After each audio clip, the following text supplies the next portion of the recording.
You back on? Yeah. Okay, so we're back in our regular meeting and we'll get into some agenda items, but before we do that, we can open this up to the public input. So if anyone here or online, *6, *9 if you're on the phone, wants to jump in, either raise your hand virtually or raise your hand physically and take public input.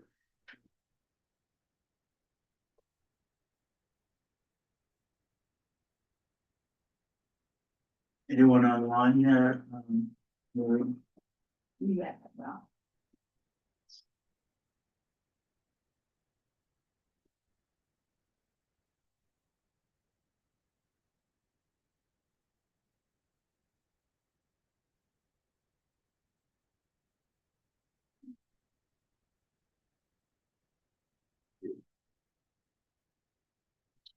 Your hands. I don't see it, I don't see every up hands at all. Okay, well, that gives everybody enough time. I don't see any hands raised either here or online, so we'll close public input. First agenda item is Sheriff Rigby, you're on the line. I think I see you there. Yeah, hey, hi Sheriff, how are you? So you're gonna lead us through a open discussion here with council on the services that we've already agreed to last month in the renewal of the contract, but I thought you could just touch base on anything you'd like to add, because we weren't able to get you online in the last meeting. And two, we'd love to hear about your ideas to create a presence within using our facilities here for one of your team members to one of your patrolmen to certainly use our facilities. So love to hear any of your ideas as how we can, how we can work together better. Yes, thank you. It's good to be with everyone. So Jared Rigby, I serve at the Sheriff's Office, and I just wanted to welcome anyone are there any new council people here for the first time tonight after being sworn in? Two. Awesome. Great. Well, so I don't mind the public having this number, and so I'll give it to you and anyone else that happens to be listening. But this is my cell phone number. The mayor gets hold of me and gives us direction on whatever we need. But in times of emergency or something's happening on your street and you need some help, you're welcome to call. My cell phone number is 435-671-6421. And so call anytime on that. Okay, well, thank you for a few minutes this evening. I was hoping first to talk about our contract that needs to be renewed. And so far, both us as the Sheriff's Office and you as Hideout have just wanted to do 1 year at a time. And so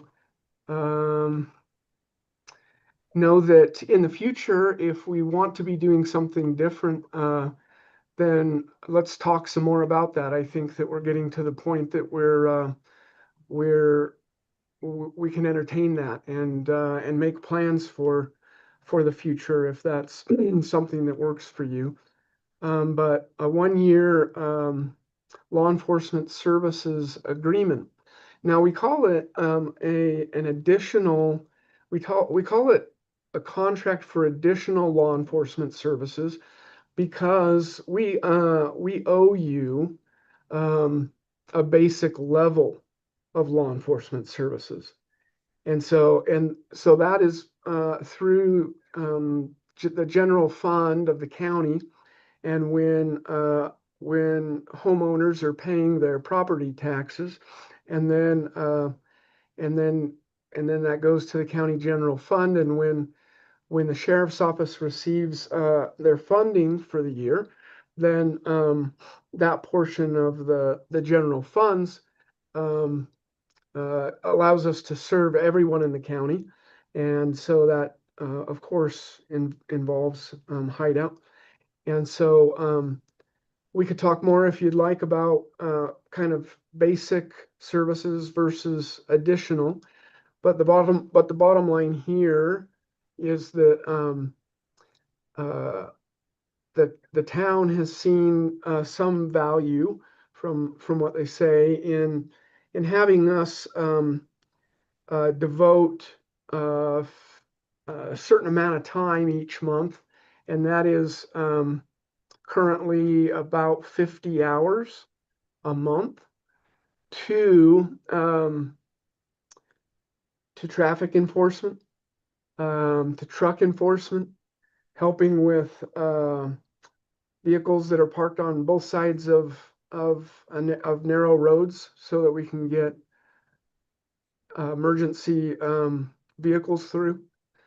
And then when the mayor gives us some specific direction on something, then we try to help with that as well. And so we try to be flexible and fluid on those things also. So we're able to, on a regular basis, provide you numbers, stats of things that are going on in Hideout, if that's something that you would like. And we usually leave names out, but other than that, you can see how many of the different incidents are might be happening at Todd Hollow or versus 248 versus down by the state park, things like that, so that you feel aware of what's going on. And then we also want to be responsive and open to working with you. And so when you call, then we want to help with those things. When it comes to the contract to be renewed, the only change would be to the cost. It really is just the cost of vehicle and fuel and those kinds of things. And so the increase is $4,000. It's last year's contract was $80,000, and this year's is 84, and that just reflects a 5.5% interest that all of the county employees received, 2.5% interest, cost of living, and then our grade and step wage program moves every year 2.5%, and so those two things together is the 5.5, and that accounts for the increase, so that we're paying the deputies the same regardless of what where they're at in the county. Any questions about law enforcement contracts or this one specifically that I? Sorry, this is Tanya. I just want to make sure I understood. So you're saying it's 50 hours a month, so that's $600 or 600 hours a year. So at 84,000, that's $140 an hour. Is that the way I should think about it? Exactly. Yeah. Yes.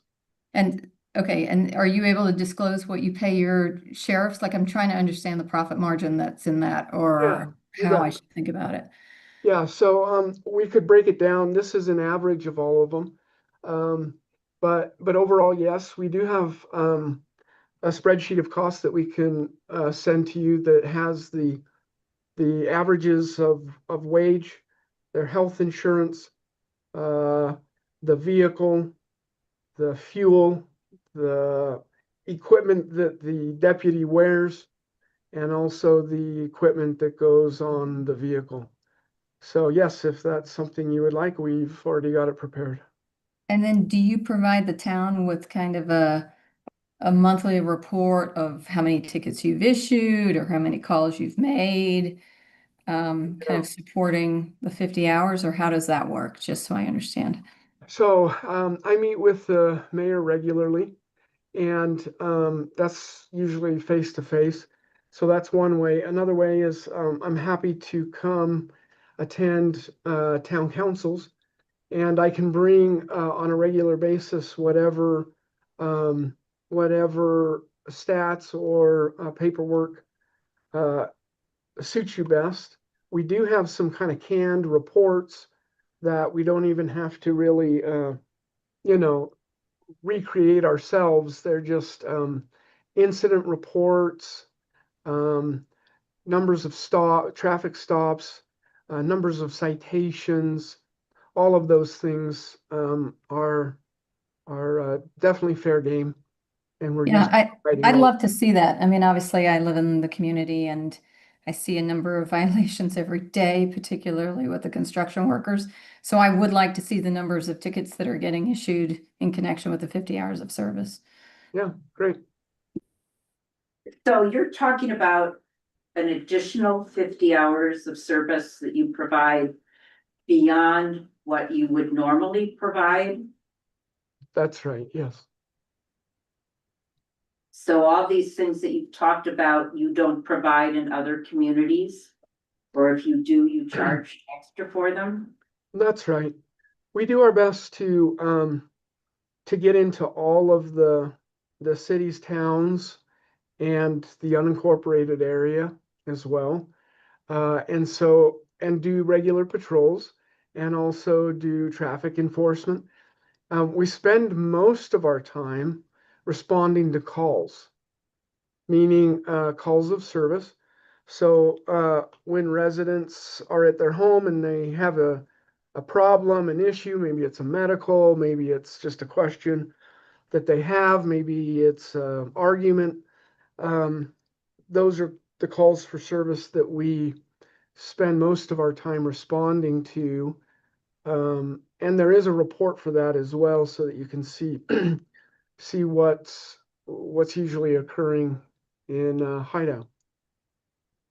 Is there any way that you could provide us with what's included in what you are supposed to provide for residents as opposed to what you provide that's extra? So we can look at your base and then what you do that's extra?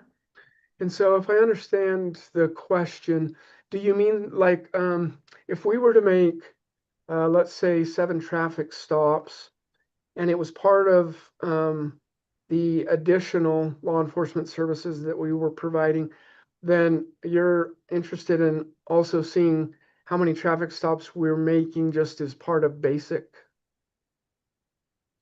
I'd just like to know what basically you provide and what you provide to other communities that is part of what you're supposed to provide. And then Yeah. I'd like to see a list of what is extra that you provide for Hideout. Yeah, for sure. Yeah, if we're talking generalities of those kinds of things that without numbers attached to them, then yes, we can definitely break those things down. So I have 2 points. The first is I would love to know, what is the potential for having a marked car parked in various places around the town from time to time? Doesn't have to be man or woman, if you will, or staffed. Just kind of moved around to suggest that we have a large presence in the town of your staff. What would be involved in something like that, for my first question?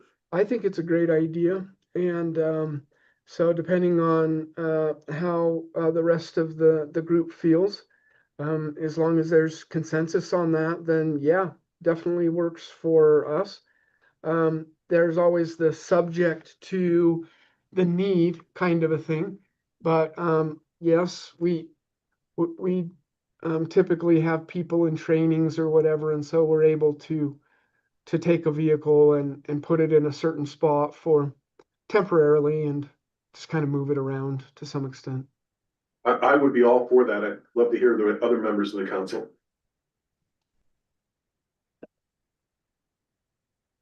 This is Brian. I like that idea. Can we get an inflatable police officer to sit in the driver's seat? Yeah, I've seen that work in some small towns, haven't we? Works in the state, Illinois State Police do that all the time. Yeah. So, yeah, does anybody in the council have any objections? No. It kind of sounds like the consensus is, yes, we'd like to have that.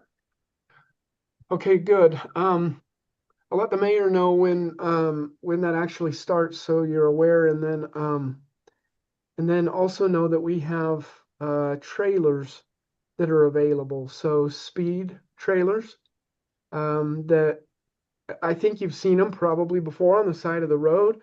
And some of them show your speed and then what the speed limit is.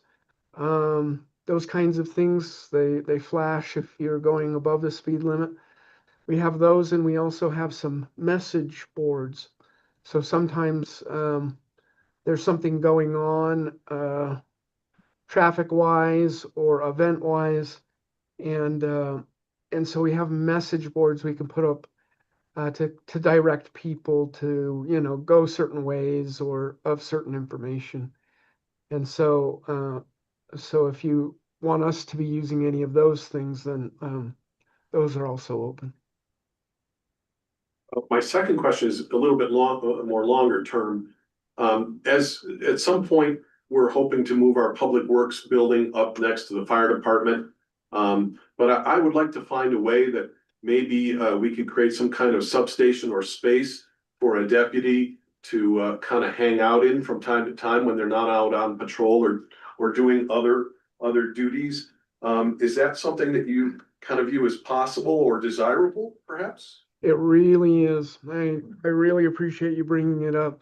I think you and I have spoken about it previously. The mayor and I definitely have, and other council members. This is a big need that we do have, and whether it's partnering, and whether it's sooner or later, any of those kinds of things, we're feeling the need right now, and I'd like to make it one of our budget priorities, and help out with that kind of thing. So thank you.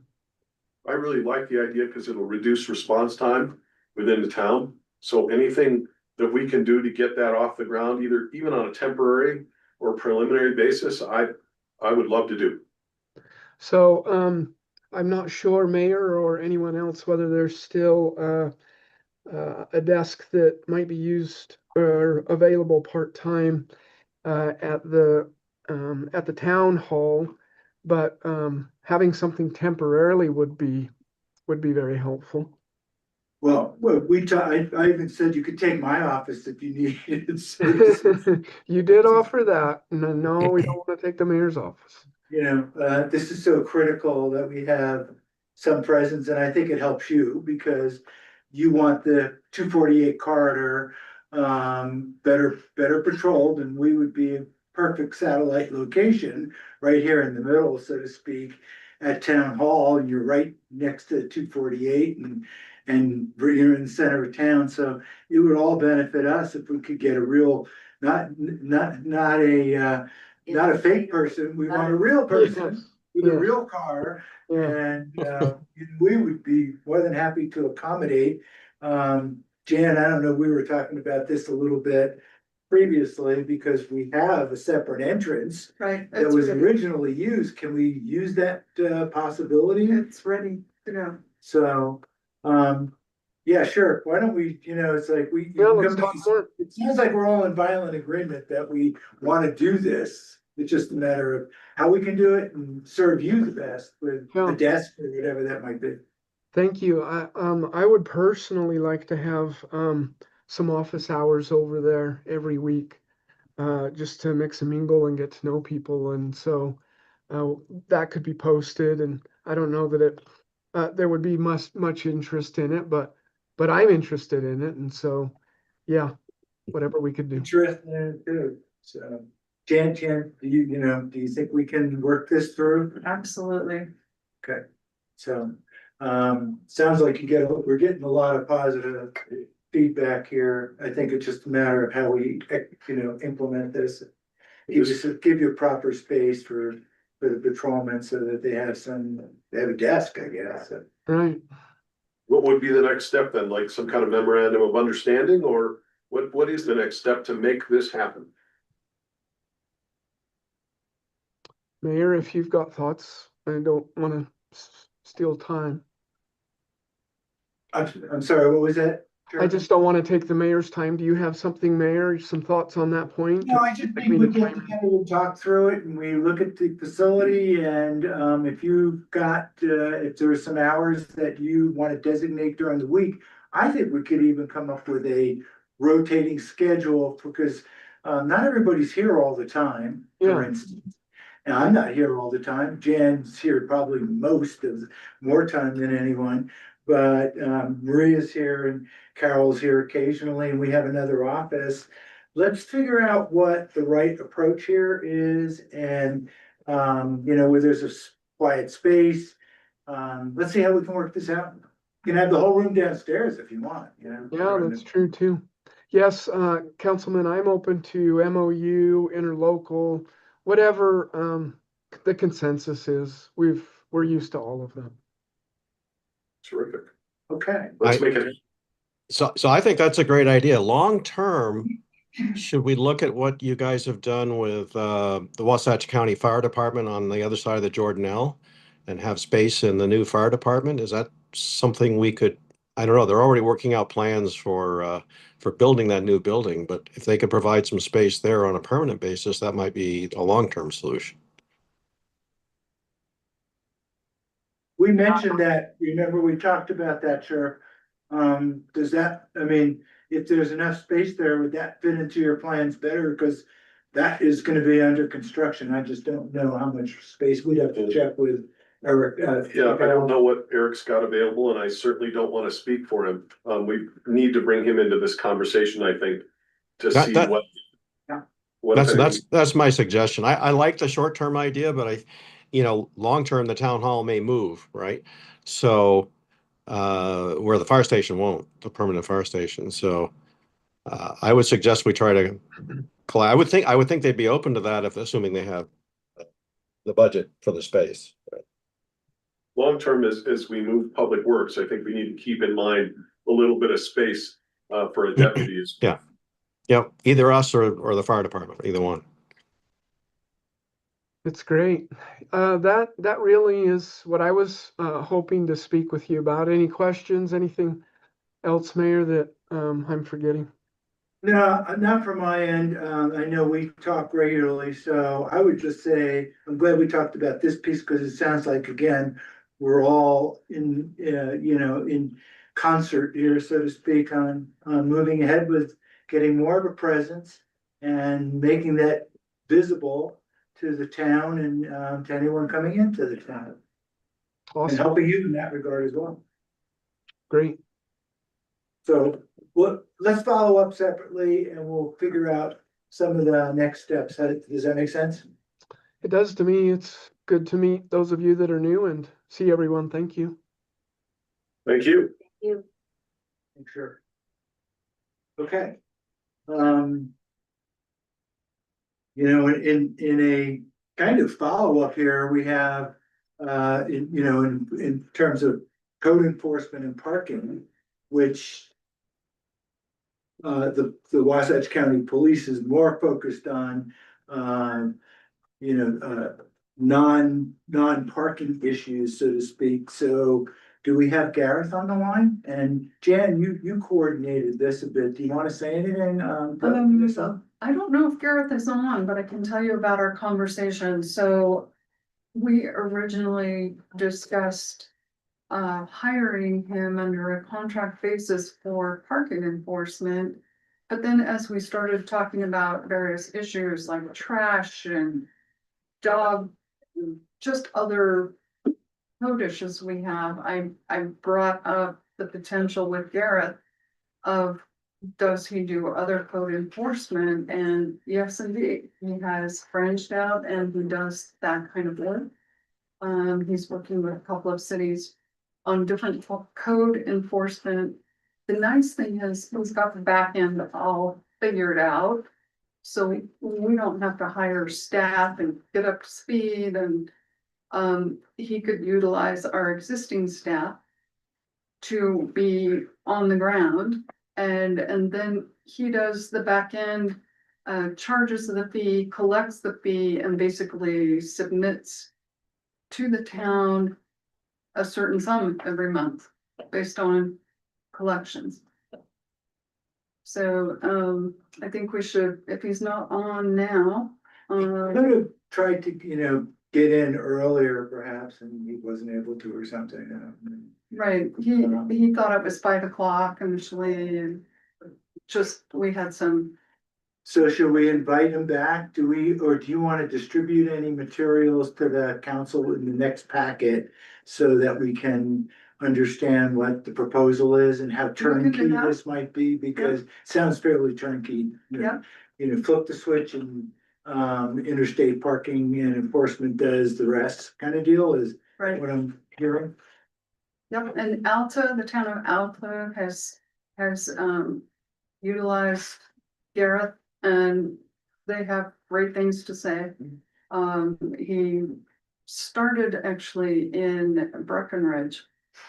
And has just grown, his company has been very successful. I'm familiar with the services they provide to Alta. It's more, it's related to the paid parking program they have there, which is a little different. Mhm. But it sounds like he's expanded to another He has. area. Yeah. So what he's done for Alta, just to clarify, is just their paid parking. Correct, and he's doing work for Deer Valley. Yeah, their interstate is doing work for all the Vale, they're doing all the paid parking pretty much for the Correct. Wasatch. Front, as it were, like, it's great to hear that they've expanded to doing this type of work. And they write the tickets as well, or do? No, we would have our employee write tickets. I wasn't just sure back about that in. piece, okay. Do we need to be deputized for any of that? He's got all of that figured out, all of the legalities. So it seems super smooth. It seems like a win-win for us. Wish it was online, yeah, so. I know. Do we put them on next time then? Yeah.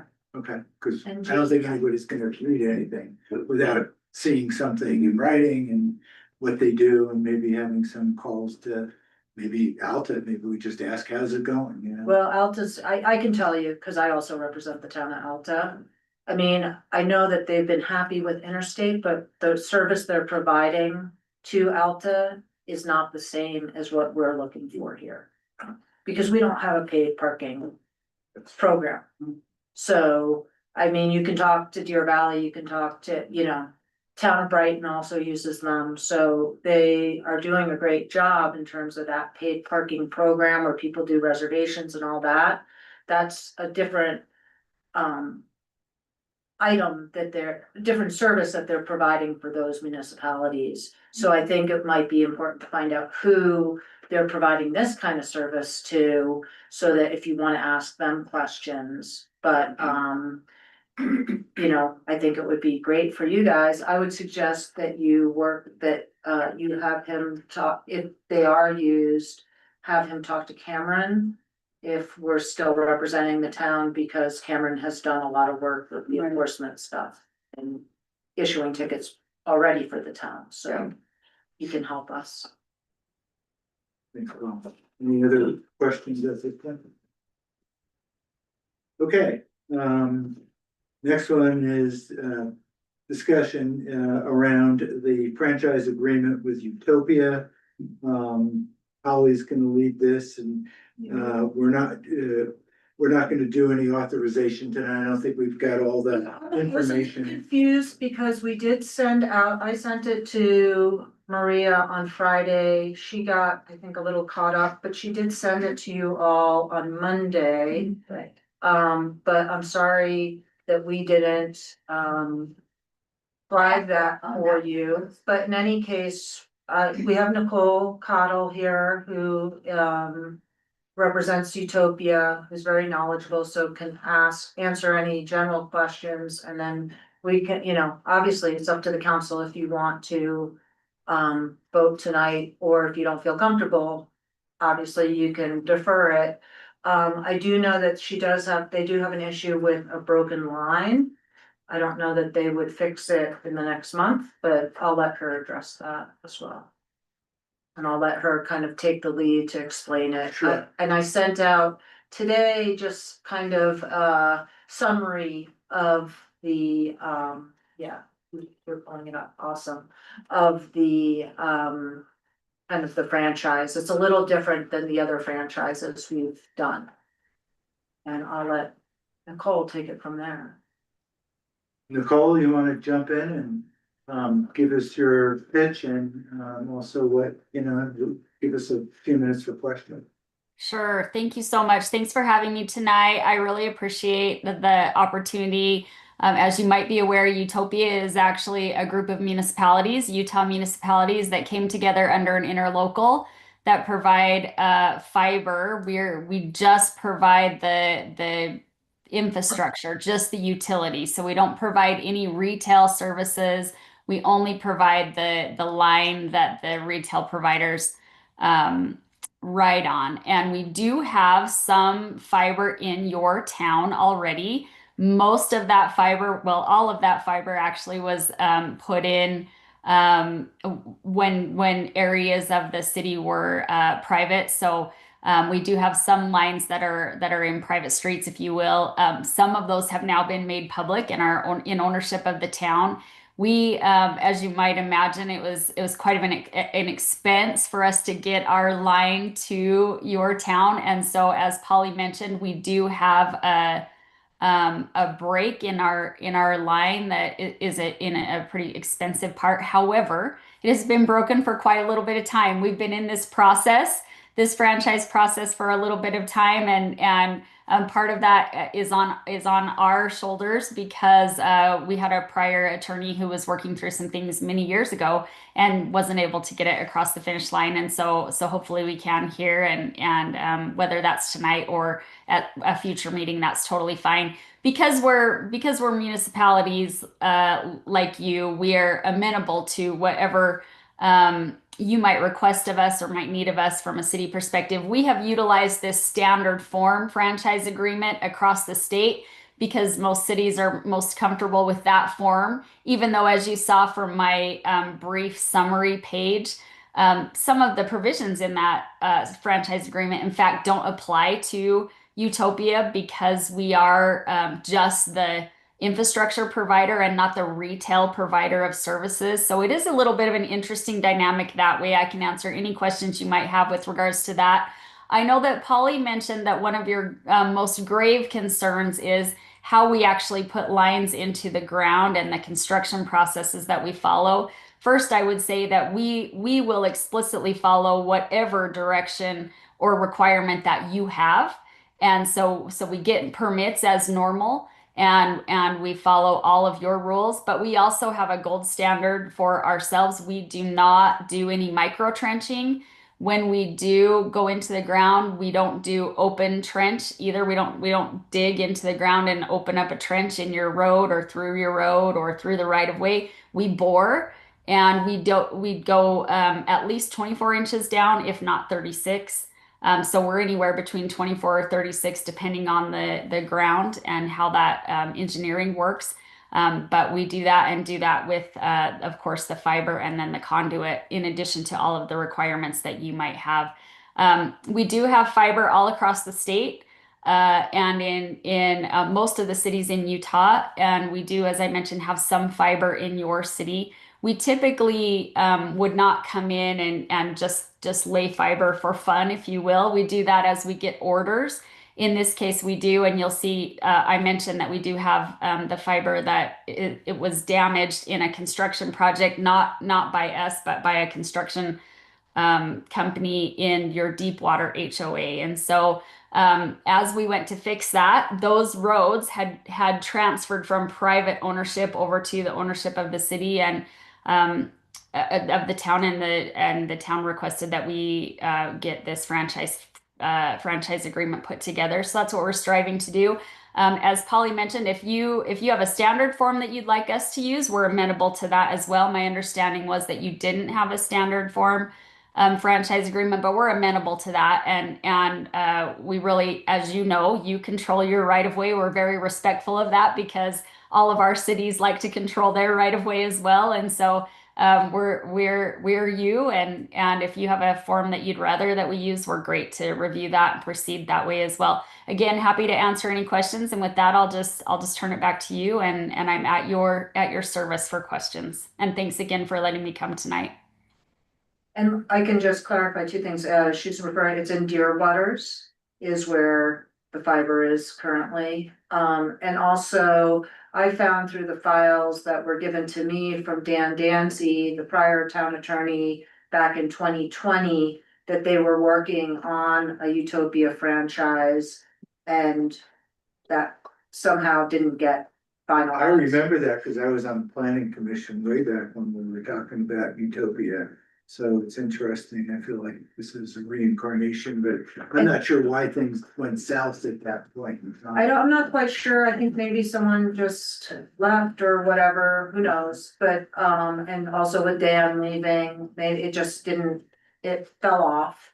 But, they've come back, and the other things to just consider, as part of this agreement is that we're actually quite lucky. They're offering a 5% franchise fee. And actually, because, and Nicole can speak to this way better than I can, but my understanding is they are not a cable company which gets regulated by state code. They're a telecommunications company and the infrastructure company, which means that they're only regulated by the federal code. So the fact is that they're giving us this 5% that I don't know that we could demand. It's kind of, it's a bonus for the town. Nicole, I don't know if you want to speak to that. Maybe I'm giving you guys too much credit, but. Yeah, no, that's great. Thank you. I just want to be clear on one point. There are some sections of the state law that do apply to us. The particular sections that Polly is mentioning are exactly as she said, relating to us being a telecommunications provider rather than a cable provider. And that's that difference between wholesale and retail provider of service. So really, again, we are just the infrastructure. We're like the runways at the airport. We're like the roads in the town. We provide the infrastructure, and then the retail provider provides the rest. And they're actually the responsible parties, as you're aware, the Comcast, the Xfinities, the Xmissions, the Sumos, to provide that those cable provisions and the franchise amounts that go along with that. So we do keep those in our agreement because, like I said, most cities like that standard form, and they like to have that provision in there, and we agree with that and facilitate that as well, and that's why it's in this one. So I can't seem to find that email that you referred to, Polly, so if you could send it again, that would be great. I have some major concerns. I like competition. I want competition. I think it's good for the residents. It tends to increase quality, decrease costs, and increase choice. And so for those reasons, I'd like to see your company come here. However, and this is a big however, I cannot support a contract that would allow you to install poles, string wires above ground, string cables, string fiber, whatever it is. We have two other companies in town right now. Both of them are serving the entire town with no above ground wires, cables, poles, utilities. And so I have a big problem with this contract because on one hand, it says you'll follow the town code, which does not permit above ground utilities. On the other hand, it says that we would be granting you the right to string up wires on existing poles and that kind of thing. Our views here are one of our best and most valuable attributes. I can't get behind anything that would harm the views, harm the property values of the residents. So are you at all willing to do all of this underground? I live in Deer Waters. I know you've slant drilled my subdivision, and that's all great.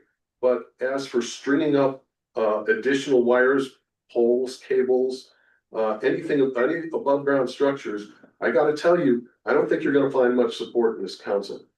Yeah, no, thank you for that. And absolutely, we'll absolutely take that out. Again, standard form for we use that in cities that have a power company. Sometimes they like us to be on their power poles instead of underground. We prefer to be underground, and I'm happy to take that out and go exclusively underground. Absolutely, no problem at all. All right, because one thing I would like to ask our council, should we, in order to try to make these agreements similar, or would it be a good idea for us to take the Comcast agreement and change the name and make the terms similar? Rather than re-engineering a third agreement and making, now having 3 separate agreements? And we're happy to do that. We've signed agreements that are identical to Comcast agreements in many cities. Happy to do that. A modified Comcast agreement that it expressly states that there'll be nothing above ground, that no poles, no wires, no thumbtacks, no nothing. Yep, no problem. So Nicole, are you suggesting that we revise, that we re-execute our existing franchise agreements with Comcast and other providers to include Utopia? No, my question no. was, should we take the Comcast agreement Right. and change the name, obviously, but use that as a template for a new, for this third agreement, rather than re-engineering a third agreement? I like the idea that the agreements would be similar as opposed to 3 separate agreements, and so it was a Gotcha. question, not a statement. Okay. No, I'm sorry. that's no problem. That's very normal. Again, I posed this one in an effort to kind of get things going. We have signed identical Comcast agreements. I love the idea. Happy to just have the name changed and plug us right in. I think it's very normal for a community to say we want all of our franchise agreements to be the same. And I'm happy to comply, and we do that in other cities. I put this one forward as hey, can we get this conversation going again? And this is the one we've signed most recently with communities down south, but happy to sign that. And we do that routinely as well. It's not a problem for us at all. No I issue. think we can probably get you a copy of our existing Comcast agreement, which I Great. think went through quite a bit of revision and wrangling and negotiating. So, but it does, I will tell you upfront, it expressly says that under no circumstances, well, the only circumstance in which you can string things above ground is where you can demonstrate there's no commercially available alternative. Sure. So no, Yeah, it's gotta be underground. absolutely. No problem. No issue with us at all. All right, terrific. Thank you. Thank you. And great Yeah. question. Yeah. And I apologize for any upset I might have caused. That absolutely. We prefer to be underground as well. So no problem. Terrific. I think the residents will too. Yeah. No, I second that, Jonathan. I had a little discussion about this, and my concern was also consistency of agreements for, fairness and trade kind of stuff. So I think reusing the Comcast agreement is a great idea. On the franchise fee, how do you determine that?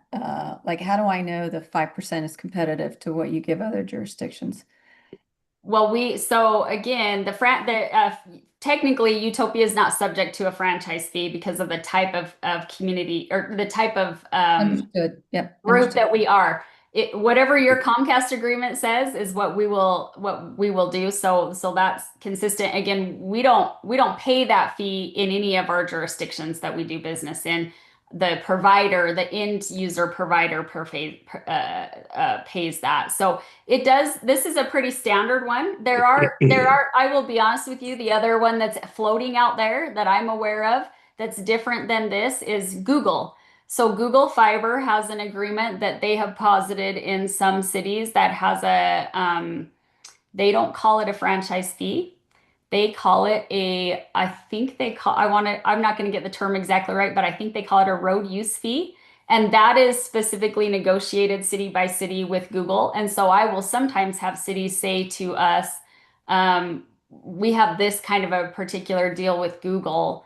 And so there is some variance there, and that's very kind of city specific, but the 5% is pretty standard. And I'm sure whatever you have in your Comcast agreement, although I haven't seen it, I didn't know there was one, I apologize. It's probably that would be my guess, because that's the maximum allowed under federal law. And so I'm sure that's where it's gone to. So the 5% is very standard across the state because that's the maximum that the federal law allows. And then do you see it where it steps up if the maximum under federal law has been increased?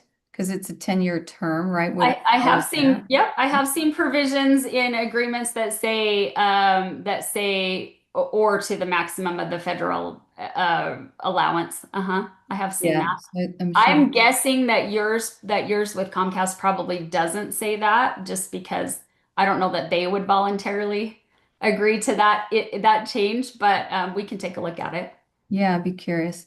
And forgive me, because I haven't seen the agreement, so I haven't been able to read it, but No what problem. happens at the end of the 10 years? Like, what do you do with the materials that are 2 feet underground? Do you guys remove it? Does it go to the cable provider? Like, what happens with, Yeah. we don't want to be stuck with junk, right? Yeah, Left no, great underground. question. Yep, great question. So a couple things. Fiber is really future proof. So there's really nothing faster than the speed of light. So this utility is kind of like the utilities that you're used to, like when you put a water line in the ground or a sewer line in the ground. The life of a fiber line, we have fiber lines now that are almost 30 years old. There's fiber out there that's almost 50 years old. So, and it continues to work as well as it does day one. So we hope after 10 years that you'll re-up a franchise agreement with us. If you don't, we then under this agreement are required to remove that to your satisfaction. We hope we don't get to that point as well. And it's not likely that you would ask us to do that because it will still be providing a good service to your community. But so fiber infrastructure is very expensive. That's why the length of the term is longer than you might normally see. But think of it as infrastructure. So it's like your water line or your sewer line. So we do have franchise agreements that have come up. The 10 years has run.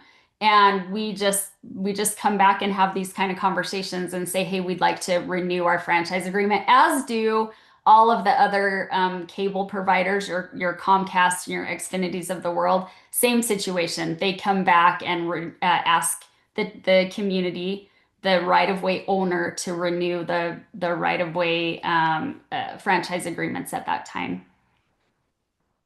That's kind of just a function of being in this business. It's how it works. It's a great question. And I can assure you that fiber, because it is future proof, we got a lot of years before there's any trouble, or before there's something better, really. Once we figure out what's faster than the speed of light, well, and there might be, you never know. But this agreement would require removal if that's what the jurisdiction required at that time. Great question. Any other quick questions? So we'll probably need to move on, but is the next step looking at our own contract with Comcast, and then adding the conditions that we just were talking about and passing it back to them rather than them passing it to us? So it's our form, as she mentioned. Yeah, we initially. can definitely use the Comcast form, and we did compare the Comcast form to the Utopia one, and you know, our associate looked at that and she said that it was substantially the same. But why not, as you said, they're willing to, we know that one was well vetted, so if they're willing to use the same form, then we can just do that, and I can send that to you, Nicole, tomorrow, and then we can have something back to you, to the council, maybe 2 weeks before the next meeting, and I will flag it for you. I think maybe what happened was Maria sent you something on Monday evening, but it was just the way that they were attached was at the bottom of the email. Or I don't know, it was blind copied, so I can't see your names on it, so I don't know. Maybe somehow there was an issue with that. We'll fix that going forward. Yeah. But we want to make the changes that Jonathan mentioned, which is absolutely nothing above ground, unless there's an act of God or something. And Tanya brought up that It's at least whatever the federal, um, franchise fee, I think, is, not just 5% for 5%, or if it moves up, we get the benefit of that. Right. Okay. Great. Great with Utopia, and we appreciate the opportunity and are absolutely amenable to all of that, and just appreciate your time and attention to this. Really appreciate it a lot. Thank you. Thank you for your willingness to work with us. Yeah, absolutely. Look forward to it. Thanks so much. Thanks.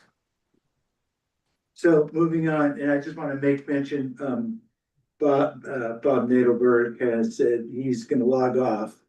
And I don't see him on now, and then he's gonna be on, he's gonna pick up his phone while he drives to the airport. So keep an eye out for him. He's there. If you would, Maria. Polly, can I request that you circulate a draft of that agreement to the town council before it goes to Nicole? In particular, I haven't seen the original one, so I would like to see a copy of it.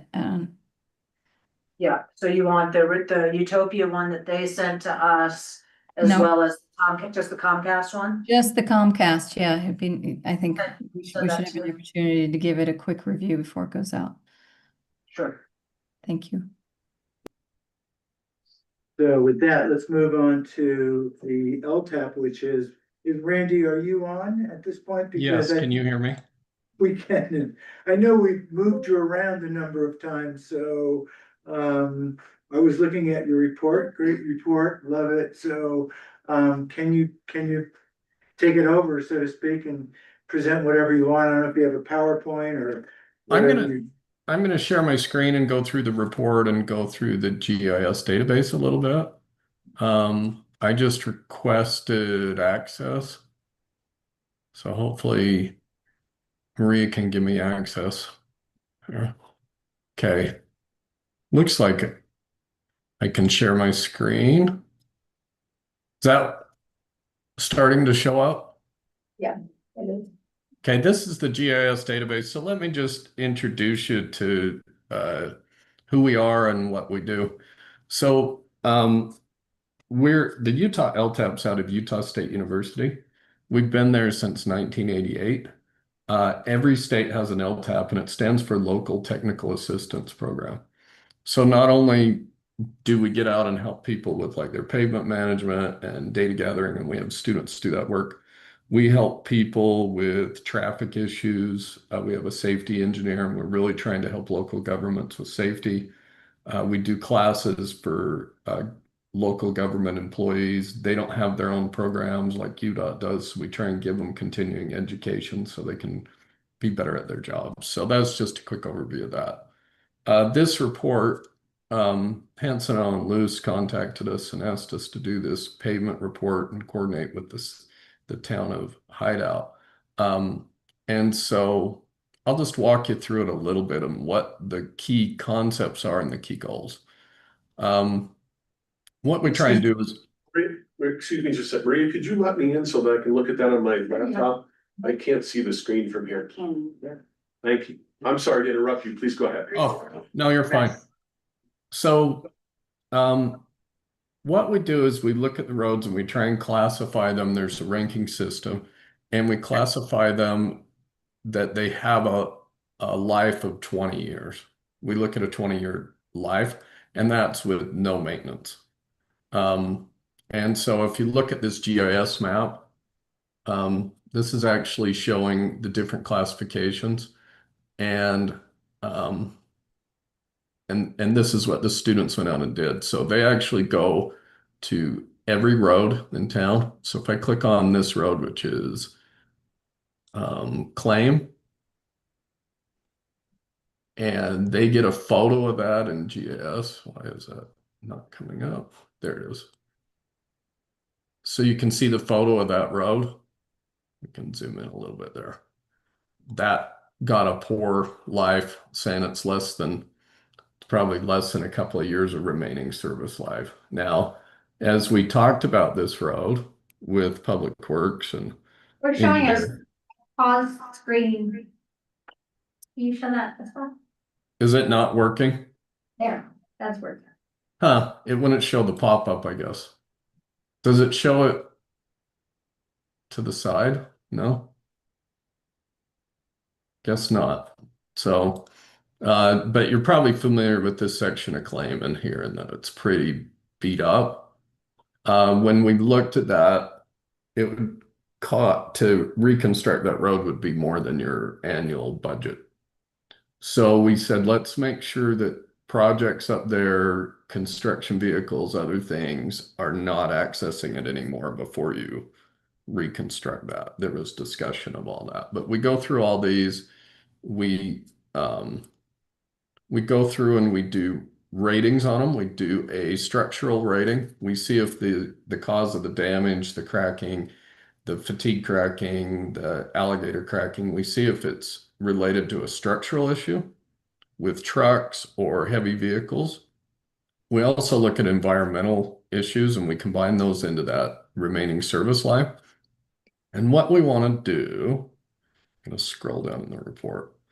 Historically, government has responded to maintenance in a political fashion. So if you look at this chart right here, this is the typical deterioration curve of a road, and it'll deteriorate over 20 years.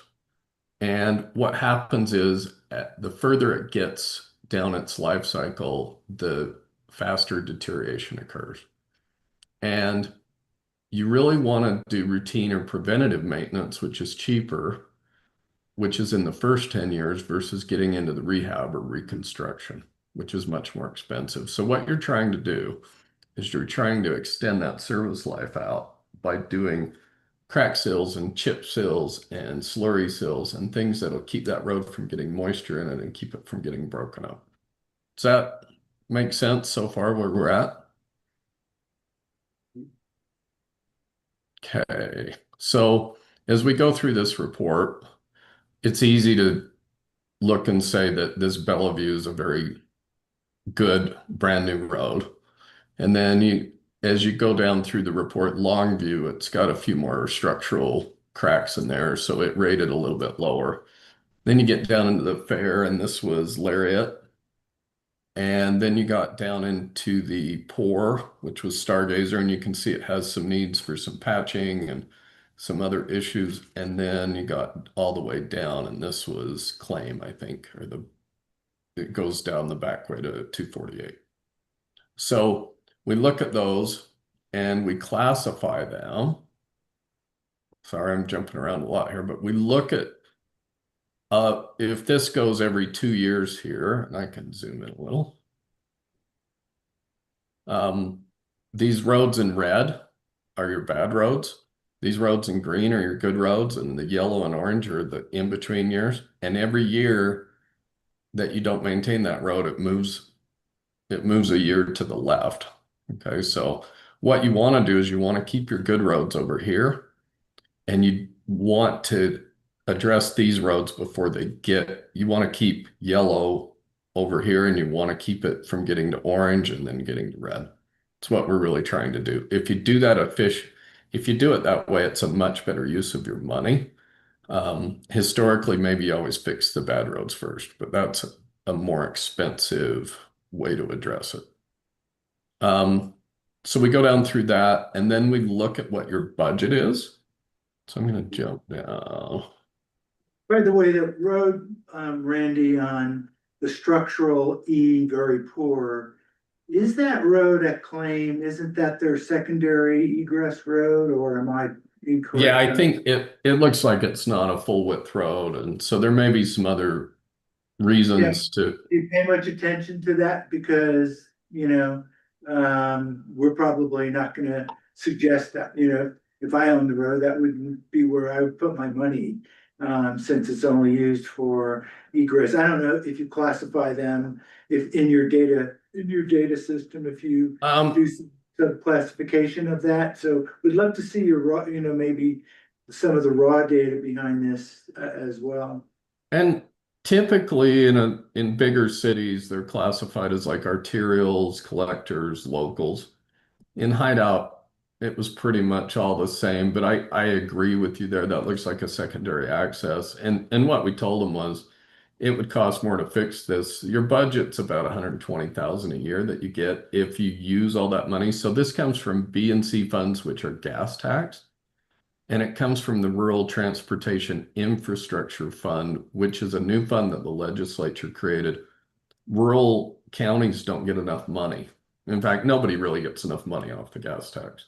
But rural counties were hit harder because it was based off population. And so you're probably getting about twice what you got before this Rural Transportation Infrastructure Fund came to be through the legislature. And what we projected in this report was, with the budget you currently have in 20 years, so the blue is current, the blocks that I've already showed you, the green's 10 years and the yellow's 20 years. And with the budget you have, you're going to have some roads that are going to be out there and need, reconstruction, but you're going to be able to keep a lot of them over on the right side and in the good category. We looked at another scenario where some communities are going to where they're doing a user fee for transportation or other things. And this was if you added about 100,000 to the budget, you can see that you would reduce these on the left in the yellow and put them over in the good category. So it gave you some sensitivity analysis. What we typically recommend is that you update this every 5 years and see how you're doing, so that you track it over time and really try and think about it and see what things are working best for your community.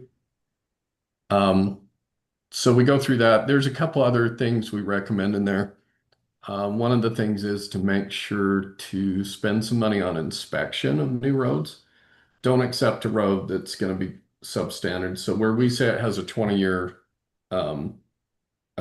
design life or service life, if it has poor construction, you could reduce that in half. If you don't get compaction, if you don't get the right oil. So inspection's really important. Because these are expensive resources to construct and then to maintain. And then we recommend just keeping up on this. We worked with Public Works and engineering to go in, and there's a dashboard, and we helped them look at where you could click on a road and add it into the budget to see what would happen that way. So that's kind of my overall thing. I see Dennis Pays raised his hand. Yeah, I was just kind of going back to the mayor's question about, would we spend money on, what does it claim? And yeah, I think what we've got here is a great tool that LTAP's put together. And we would, use that working with Public Works as we, move into the budgeting, which is going to start soon. Look at the condition of roads, look at our budget and see, where we can get the best bang for our buck. But, with a lot of this information that Randy's presented, like I said, we have a great tool to help us make better decisions and extend the life of all of our roads. And so I just very appreciative to what LTAP has done. I've known Randy for the better part of 20 years. He's always great to work with, and he's saved my bacon many, many times. So I have a lot of trust in his recommendations and what he's put together here. Thanks, Dennis. Appreciate that. So if there's questions, that's kind of the quick presentation. We could talk about it for a lot longer, but I think with the time you have and everything else, that gives you a good kind of overview of what we did. Hey, Randy, I have one question, and that is economics here. And it looks like the 119,766 that you had on figure 7, you're suggesting to bring it up to a more medium, that we add about 100,000 in there. 95,000 I thought was the kind of the next threshold to get to where we can extend those curves in the previous charts that you had. So am I reading that correct? Is that what you're saying? And I think the additional money, which is about 50% additional money, why we showed that is just to give you a sensitivity analysis. You're really doing a lot better than a lot of the communities we look at because a lot of your roads are fairly new. When we get into some of the older communities that they've been built forever, they really need about 100% more money, depending on where we're at. So I don't know that you're at the point that you need to, if you do smart maintenance, and the thing to keep in mind is right now you have 1% of your roads that are really bad down here. Maybe about 3, if you consider this. You'll at year 10, you'll get up to about 14%, and then year 20 you'll be about 10%. So that 10% would come down to about 6% if you had more money. So it takes a lot of money to chip away at these bad roads, and that's why you want to keep them over in the good category. But I don't think there's a magic number there or things that you need to do. Now, I think what I would recommend is watch what the legislature does this year, because there's been quite a bit of discussion about codifying this user fee. There's probably about a dozen cities that already bill as part of their utilities a user fee for transportation. There was a lawsuit in Pleasant Grove, and it was found to be not a tax, but a legal fee as it went to the state Supreme Court. But the legislature is looking at some things there, and what they do could affect your ability to do something in the future. So hopefully there's some good solutions proposed there so that this could be more uniform throughout the state. And how do we stay on top of that? League of Cities and Towns is someone that I talk to. They're coordinating this and trying to really help the communities come up with a reasonable approach. It probably doesn't affect Hideout like it does some others, but last year when it went through the legislature, there was one side that was advocating to codify the user fee, and a second side was looking to exempt houses of worship, which becomes a little bit controversial, but it probably really doesn't affect Hideout either way.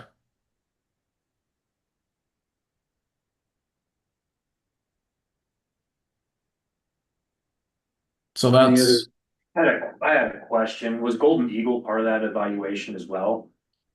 you're going to have to help me on the map. When They're you gonna say be on Golden, let's see. They're across from 2A. up here, Some of the there, roads. Golden Eagle Road. Yeah, It was not. okay. I think we looked at it originally and then pulled it out because it was not part of what you send to UDOT to get your gas tax funds. Not taking responsibility for the road, so that's an interesting conversation. Maybe it was excluded from the state. Well, one, there weren't that many roads up there. Well, we've never accepted their roads, so that's why it looks like they've only looked at what we have already for our B and C road funds, So, or really C road funds. so we're kind Yeah, of covered. But that's good. I've heard rumor that we were going to, so that's why I asked. And We're, No, we're not. Except Golden Eagles roads. No, we're not. Okay, then. and That's if great you news for us. if you add anything, you'll want to put your road miles in with UDOT every year and update those, because that's what half of your gas tax money comes from, the center line miles of road. Yeah, I'm sorry, this is Dennis again. I just wanted to emphasize that we don't have maintenance responsibility on the roads in Golden Eagle. That would be under Hideout Local District 1. So part of the reason that we wouldn't include that in this study.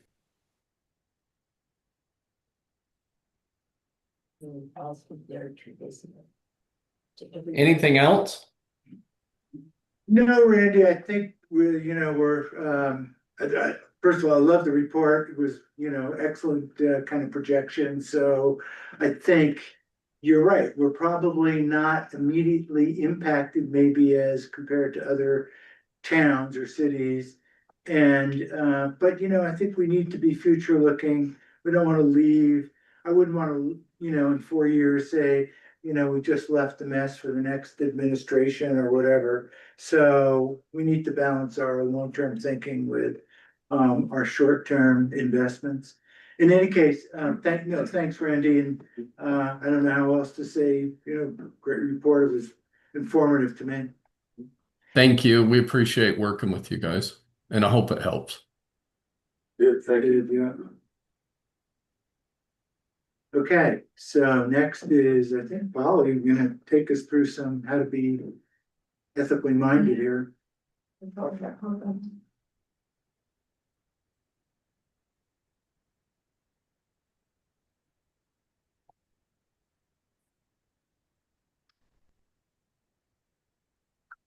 pulling that up or do you want me to? Can you pull it up? Yeah. And I'm not connected. Oh, no worries, yeah, I just. yeah.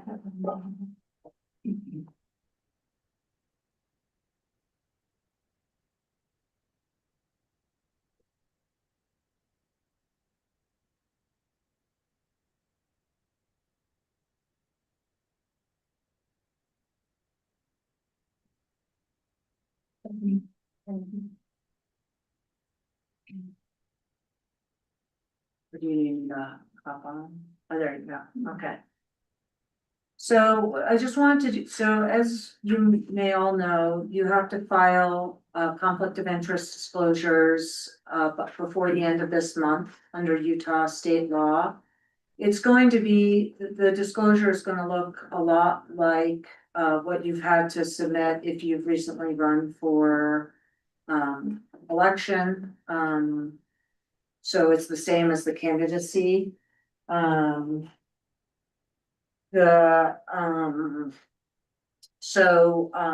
just thought this was a good opportunity to give you kind of high level ethics question, just overview of what the state law is. And, see if you have any questions. So, next slide, sorry. So obviously, the purpose is to make sure to promote public trust and integrity, ensure decisions are made in the public interest, and also prevent the misuse of public office.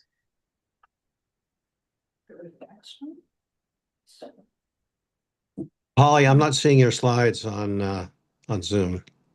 I'm not either. Oh, wait.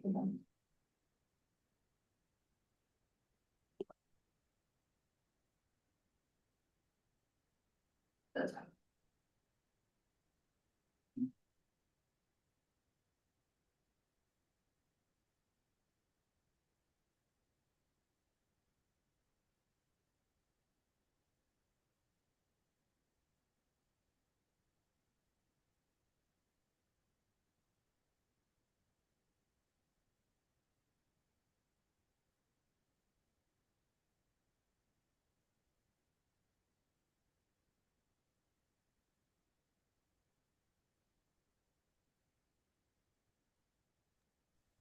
Brian, are you okay if she just does the presentation and then emails the slides to us after the call? Yeah, I've got them in the packet too. That's fine if she can't do Yeah. it. Okay, It's pretty basic. yeah, just keep going, Polly. Okay, I'll keep going while Maria's trying to get Thanks, this, sir. sharing the screen. So, this applies, of course, to all municipal officers, all municipal employees, and boards, commissions, and agencies. And the key principle, kind of most importantly, is that, it's all pretty obvious, right? But it never hurts to review these. It's, you're not allowed to use the office for personal benefit. You must avoid and report any conflicts of interest, and you must act with honesty and impartiality. And Utah in general is actually a pretty low bar in terms of recusal. It's very rare that if you had a direct interest, we'll go into this a little bit more, but just, reporting any conflict of interest is kind of the key thing to take away from this, as well as, of course, these other principles, but. So, any luck? No?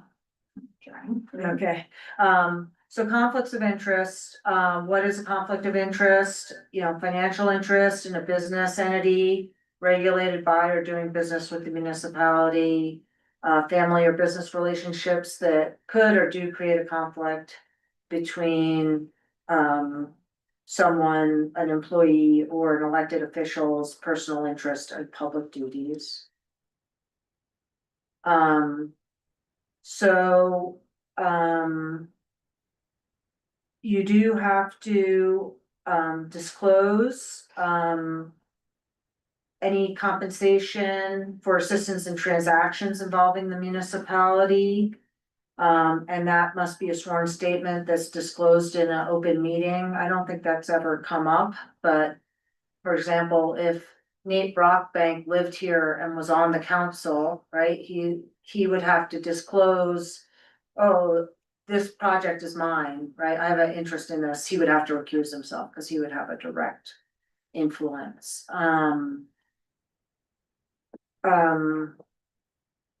And if there's a business entity doing business with the municipality, that must be disclosed as well. So. What's that? Tell me where I am. Third.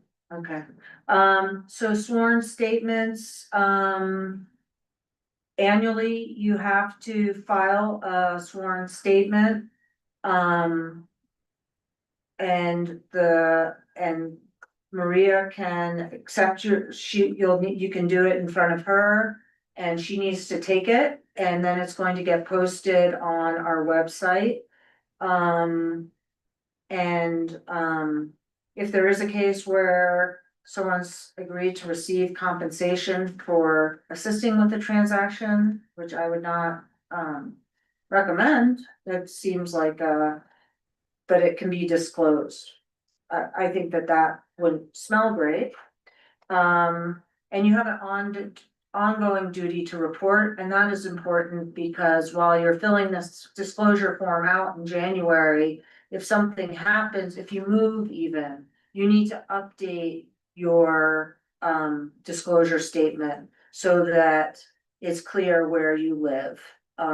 Or if you change your business or have some other interest, you need to be able to disclose that, and you have an ongoing duty to do that.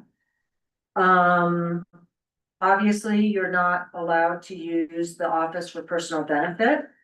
And that includes receiving a loan with interest substantially less. You can't use private, controlled or protected information acquired through your official position for personal interests. Or providing special privileges for anybody. Obviously you can't ask for gifts. The exception is a gift having less than $50. Or a publicly presented award. You know, a loan if it's in the ordinary course of business or political contributions. And you know, it's pretty serious penalties, felony or misdemeanor charge, can rescind or void a contract.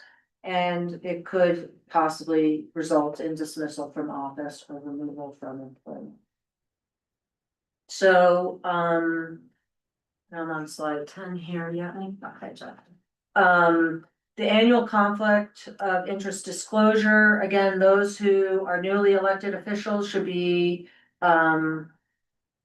familiar with this document because you had to fill it out in order to run for office. That was one of the disclosures you had to do. And so we have the form, we can show it again afterwards. Maria will email it to you. Or if you want a hard copy, we can provide that to you, and that needs to be filled out. And I believe that's notarized. And that's it. It doesn't? It does, yeah. Yeah, it does, yeah. Okay. Does that include the three of us that we just went through? Yeah, So we have to file a new form as well? I would just file a new form. I mean, it can look almost the same. You can but you have to re-sign it and resubmit it.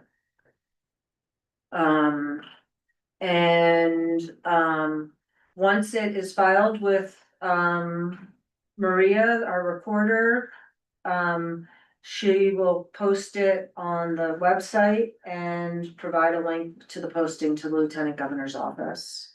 And if you don't comply, it's a Class B misdemeanor, civil fine, and gets reported to the Attorney General's office.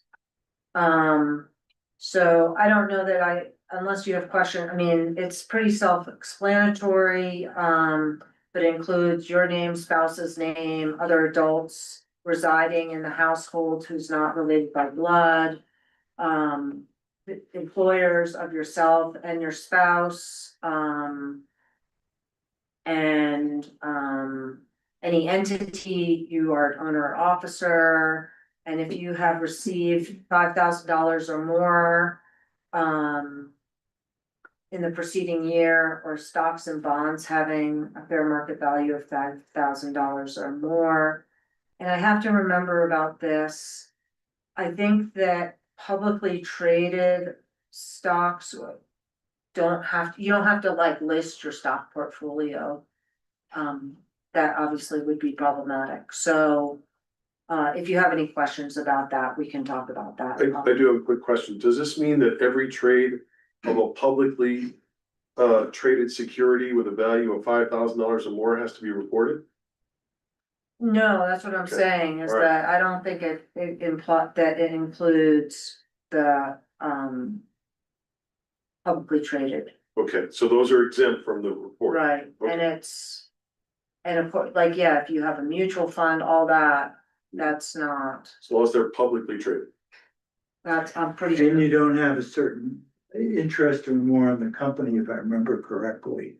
So Yeah, don't you have to disclose whether you have a substantial interest in a business entity or Yeah. if you're if you're an investor in a publicly traded company, you have to disclose if you're over a certain percentage of stock ownership of that company. So obviously I've Correct. got Amazon shares, but in the grand scheme of things, it's Yeah, it's less than 5%. less than 1%.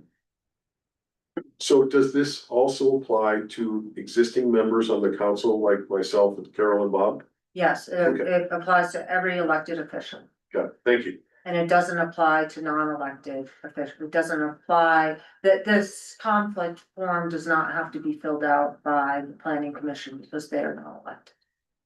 Thank you. Okay.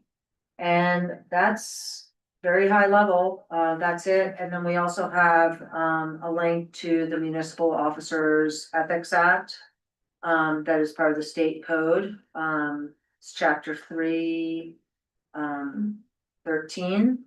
So that's something that you should also review on occasion. And if you have any ethics questions, falls under that. So, just to be clear, we're gonna receive these electronic by email to sign? Yeah. Is that correct, Marie? Yes. I mean, do you have any hard copies available now? No, I can go and print them, however, if you'd like, take just a minute, but I'll. Because we have to bring it in to get notarized, right? Yeah. So, yeah. And I would give you my hard copy, but I just wrote on it. So sorry. Yeah, so it's your responsibility to make sure you come in before the end of the year to give it to Maria so she can post. So yeah, that's just kind of high level. And if there are any other specific questions, I'm happy to answer them. And I can also disseminate kind of that information to the rest of You the said end of the year. You did at the end of the month, right? end of the month. Yes, okay. Sorry, January 31st. Holly, you're still on here, so ethics, we're talking, so maybe we can knock off a couple of these two and we can take a 2-minute break or something like that, cause we've got a bunch of stuff. Yeah, do you want to take a break first? I'm gonna get online so I can see. Yeah, why don't we take a 2-minute or 3-minute break here? Is that okay with everyone? Yeah, right, I'm good for it. Stretch my legs here a bit.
protein bowl or whatever.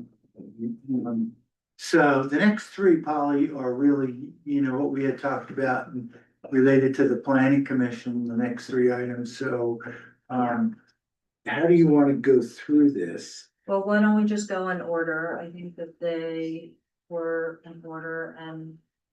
I'm gonna rely on Maria to pull them up. I can pull them up on my computer as well, but. Okay, there we go. So the first one is the discussion of the planning commission rules and regulations. And let me just preface this, the way that your code reads, let me. Pull this up, but it's a little confusing because it's just this discussion. Basically, they're presenting it to you. There's no, the way that our code reads, it doesn't require you to accept them or, it's just that you just accept them. You don't have to approve them. So Maria, can you pull up the actual? And you should be able to. Oh, okay. I'm just not great at sharing. I have to be honest. Can you see that? Yeah. So the planning, this has come back to, you guys have seen it. You've seen it in your packets, I think since maybe September. I can't even remember how far. I just know we had a very, very busy fall with a lot of applications that ended up kind of hijacking our meetings, as it were. And so there was a lot of stuff that we didn't get to. This was discussed by the planning commission. And these were the rules. And if you recall, I had a staff report that you got from prior months, and based on the council's input, that is why I drafted certain of the changes that the planning commission suggested. So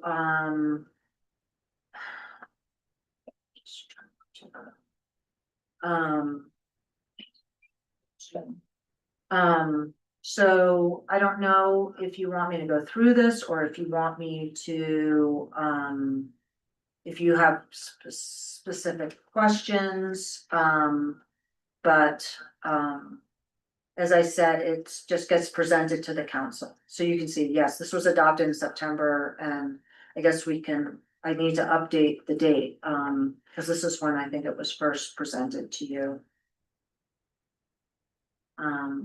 How do you want me to do it? You want me to go through it? Do you wanna just talk about key things? I can go over some of the big things about it. Let's start with that. Okay, That's so, and,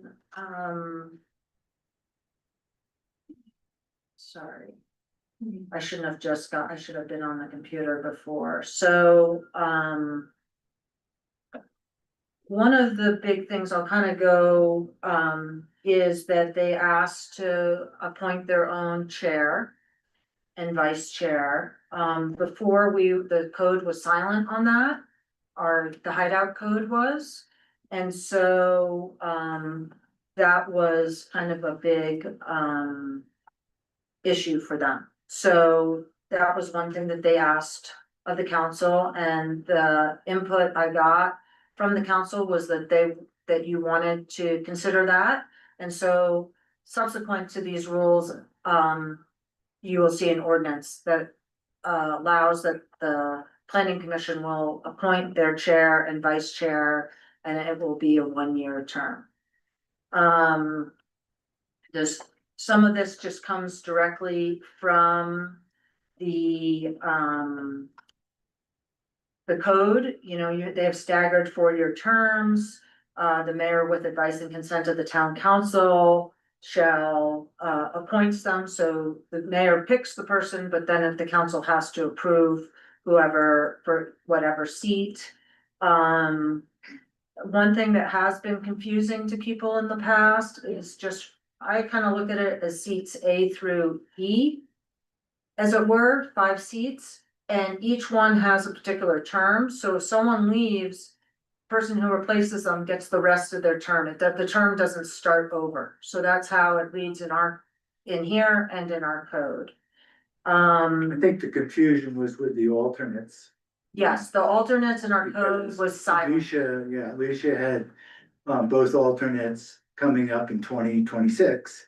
And as we were discussing, we're not really sure that's the case, or what the intention was, and so we need to clean that up, I think.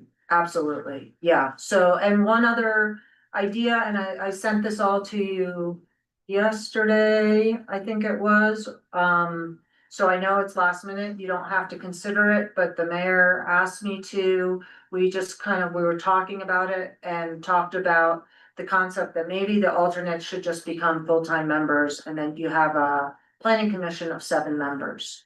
And, I think actually, did that chart get sent out? Actually, that is one of the, that's the. That's the- yeah. You know, that's where we're mixing. Yeah, we're Putting mixing, things together, but how can you not consider that if that's what, you know, we wanna get to, if we Yeah. wanna get to it, right, so to speak. But, so, do you want to explain that a little bit more, and the fact that Park Cities get, you know? yeah, so, and, yeah, I know I sent it to Maria late, but I think it got into the. Yeah, no, I'm sorry, I'll let you scramble while I just explain it, but for all this planning commission discussion. We did a table of, about 15 entities, and how they treat the size of their planning commissions. Whether they had alternates, their terms, if they elected their own chair, et cetera, et cetera. And, in those, so of the 15, and of course, as you know, I used to work for Park City Municipal, so I was very familiar with theirs. I'm also very familiar with Brighton and Alta and Immigration, since I represent those towns as well. But Park City, the other ones all have 5-member planning commissions, but Park City has always had a 7-member commission. And I remember when this issue came up, because it feels like the alternates roles are actually quite confusing to everyone, because if they're an alternate, they're still expected to show up. But then the question is, well, do they participate even? And then, but they get to participate, but they don't get to vote. It just puts them, why not just have them be full-fledged members? And I asked Kathleen and Alicia when this came up in the fall, before we had Maria, and they were looking through, and they said that it had never been a problem to get at least 4 planning commissioners to attend, if you include the alternates. So if that's the case, then you would likely always have, the idea is just to make sure that you have a quorum. The difference is if you have a 5-member planning commission, you only need a quorum of 3. If you have a 7-member, you need a quorum of 4. But that being said, you could, you can have, if you're always having 4 people anyway, then that's not a challenge for the town.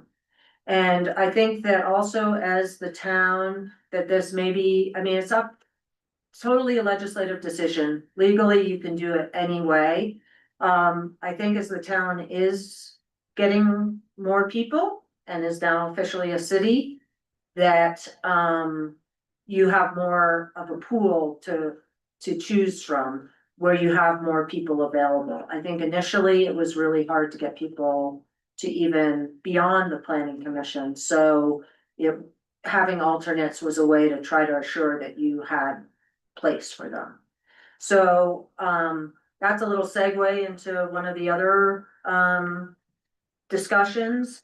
Of course, when these rules and procedures were being considered, we weren't talking about this. So, well, first they have a big section about what the officers do, the chair, the vice chair. Also a big switch as the town has matured is that now we have the clerk or deputy clerk attending the planning commission meetings, taking minutes, reporting it. Being secretary, I think earlier, Mayor, you had I was mentioned, described yeah, in the so, early days. so that's, we're now officially making it that it's the Not recorder. as good as Maria or Alicia, trust me. Some other big things, that they did was talking about, scheduling and, you know, like you guys, requiring that materials are delivered by noon, 3 business days prior to the meeting, or they have a right not to cancel that item. They also decided to include a public comment period at the beginning of their meetings in case someone from the public wanted to discuss something about planning that wasn't on the agenda. It just creates more transparency, it creates more dialogue with the public. So they talked about that and decided to put that in there. We talked about public comment and the importance for civility when that happens, and the importance of people just addressing the commission and not, you know, yelling at the applicants or getting into a dialogue when they're making their public comments. And then special meetings can be called by the chair or at the request of 3 or more members. And then we talked about voting, and then they went into a big paragraph about the alternates, and this is on page 3. I'm just looking at my version now, so. That on, you know, so what they said was, okay, the alternate can sit in for a regular member if the regular member's not there. But they can't vote. And then there was also a question of which alternate would sit in and how do you decide that? So maybe that whole discussion is moot now if you do decide to make them full members. But if not, they decided to alternate the responsibility of the members so that it wasn't just one alternate that always got to do it. They would alternate. And then also we talked about you know, requiring abstention if there's a conflict of interest, and that they have to adhere to the Ethics Act. We talked about the yearly training is in there. Now I'm on the last page, page 4. And also the courtesy of notifying the recorder if they're not going to be present so that we know if we have a quorum. Oh, thank you. And here's the chart is up. And then the last thing, which I think is important, is especially for planning commission, where it's more administrative. You know, you guys are the legislative body. You're making law. You have a lot more latitude in terms of making laws, in terms of hearing from other people, or people that are even before you. But that's not the case in the planning commission. It is required to be more administrative review. And so they wanted to put in this paragraph that talks about ex parte contact. If they are talked to outside of the planning commission, they should try not to engage in those communications.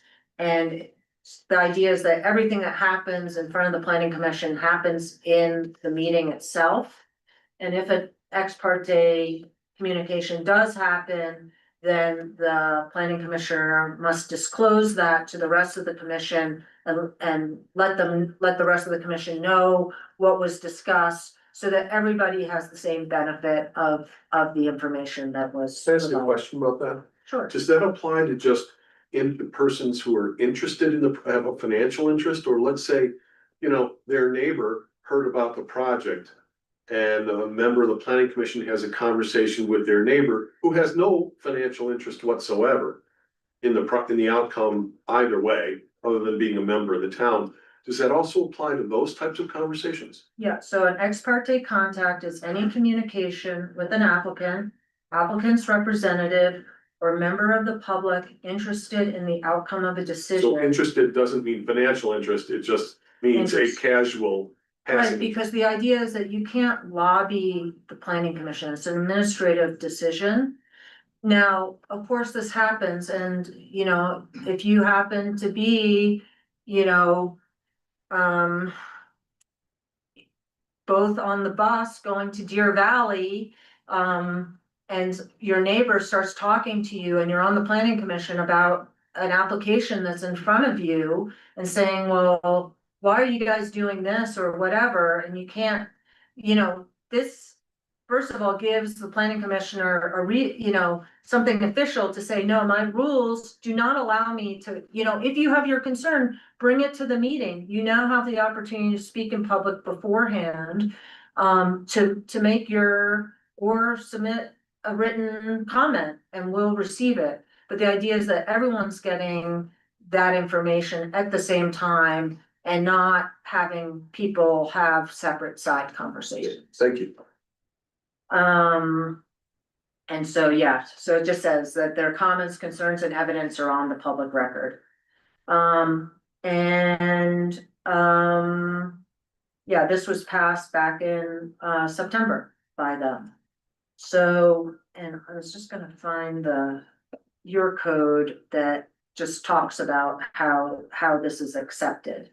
But while I'm looking for that, I don't know if anyone has any questions, and then also, if you want to, this should have been distributed to you. Another version of it was given to you earlier. I added a few things for this discussion, in terms of the number of members at the different, cities and, whether or not they staggered their terms. I think that there's more integrity with the planning commission if you don't have a quorum or for a majority of the planning commission being replaced in a single year. Which is why a lot of places stagger it, so that, you know, if you did have 7, you could do it like 3, 2, 2, for example, as opposed to 4 and 3. Some places do it, you know, having a majority, but it is very important to make sure that I think it's important to have that continuity, that historical perspective in terms of past, you know, to make sure that the commission is being consistent. But that is not legally required. Your code does say that no more than 3 members shall be appointed in a single year. Currently in your code, and we can talk about that because that is part of one of the ordinances. But that's based on a 5-member. That's based on a 5-member. I left that in there, just because but we can change that, or if we want your input on that. Well, that's interesting because I think Mayor Rubin replaced the entire planning commission in 2017, if I'm not mistaken, 2018. Yeah, I can go back and look. He did replace many of Part them, of that, yeah. but I don't know that he That passed the replaced council. everyone. I think Dean Well, it was resigned. more than 3. So, in any case, in terms of the rules and regulations, you have 302080 that says the planning commission shall submit to the council rules and regulations subject to the provisions of the laws of the state and the planning and zoning ordinances of the town to provide for the regulation of its procedure and conduct of its duties, and may submit amendments to such rules from time to time to the council. So the way it just reads is that they submit it to you. Of course, if you want to be the ones that approve these, then you would have to just change that portion of the code. But right now, we were following what the code says, it just says that they submit it to you. So that's what's been done here.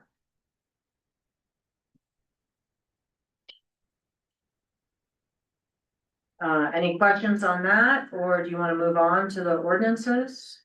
Well, I have a couple of comments. One, in this particular version of what's the write-up here, I'd like to see, where it defines the, duties of the chair. And that being a little bit more, closely involved with working with the mayor, whomever mayor that is. I think that was the essence of, what a good chair should be doing. And I don't see any evidence of that, whether it's me or the next mayor or the next mayor. I think that should be a key part of what the chair does. And it also says training in here before the first vote. So I want to be practical on this. If we had a 7-person planning commission and no alternates, how could we kind of guarantee that they would have training before they voted, or they wouldn't be allowed to vote? So then my next question is the training that's available, is that immediately online? Let's say we appoint someone tomorrow or today to the planning commission. Next week or the week after is the planning commission. Technically, they cannot vote unless they take a training course. Suppose nothing's available. And so I'm not quite sure if that's feasible in a 7-person. Might be feasible where you have alternates, but not in a full voting sense. Otherwise, you just denied them a vote. And so what are we accomplishing at that point? Yeah, your code says, so that's a good point. The way your code reads, so this is more restrictive than your code.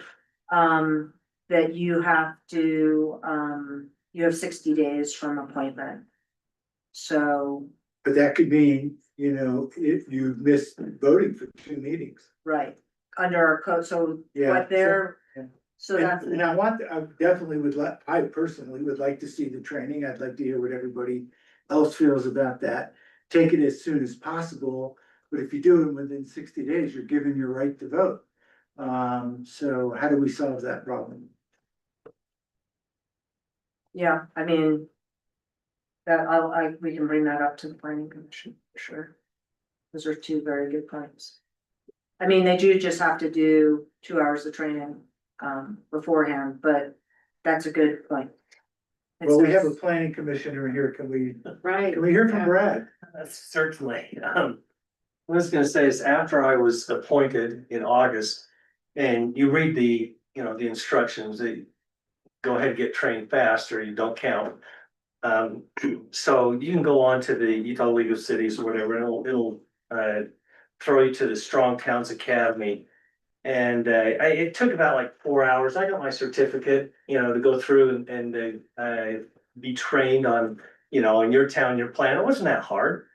There's also, I think they've got about, I want to say about 6-7 different seminars that you can go ahead and listen to and get trained on those and get a certificate without costs. There are some with costs, but it wasn't that hard to go ahead and set, to fulfill the requirement. So that was an on-demand training? It wasn't scheduled, you could. Correct, I just did Get on and. That's right. And it keeps your place until you finish it. So. Absolutely, yep. Okay. So it wasn't that bad. It's possible here, just to.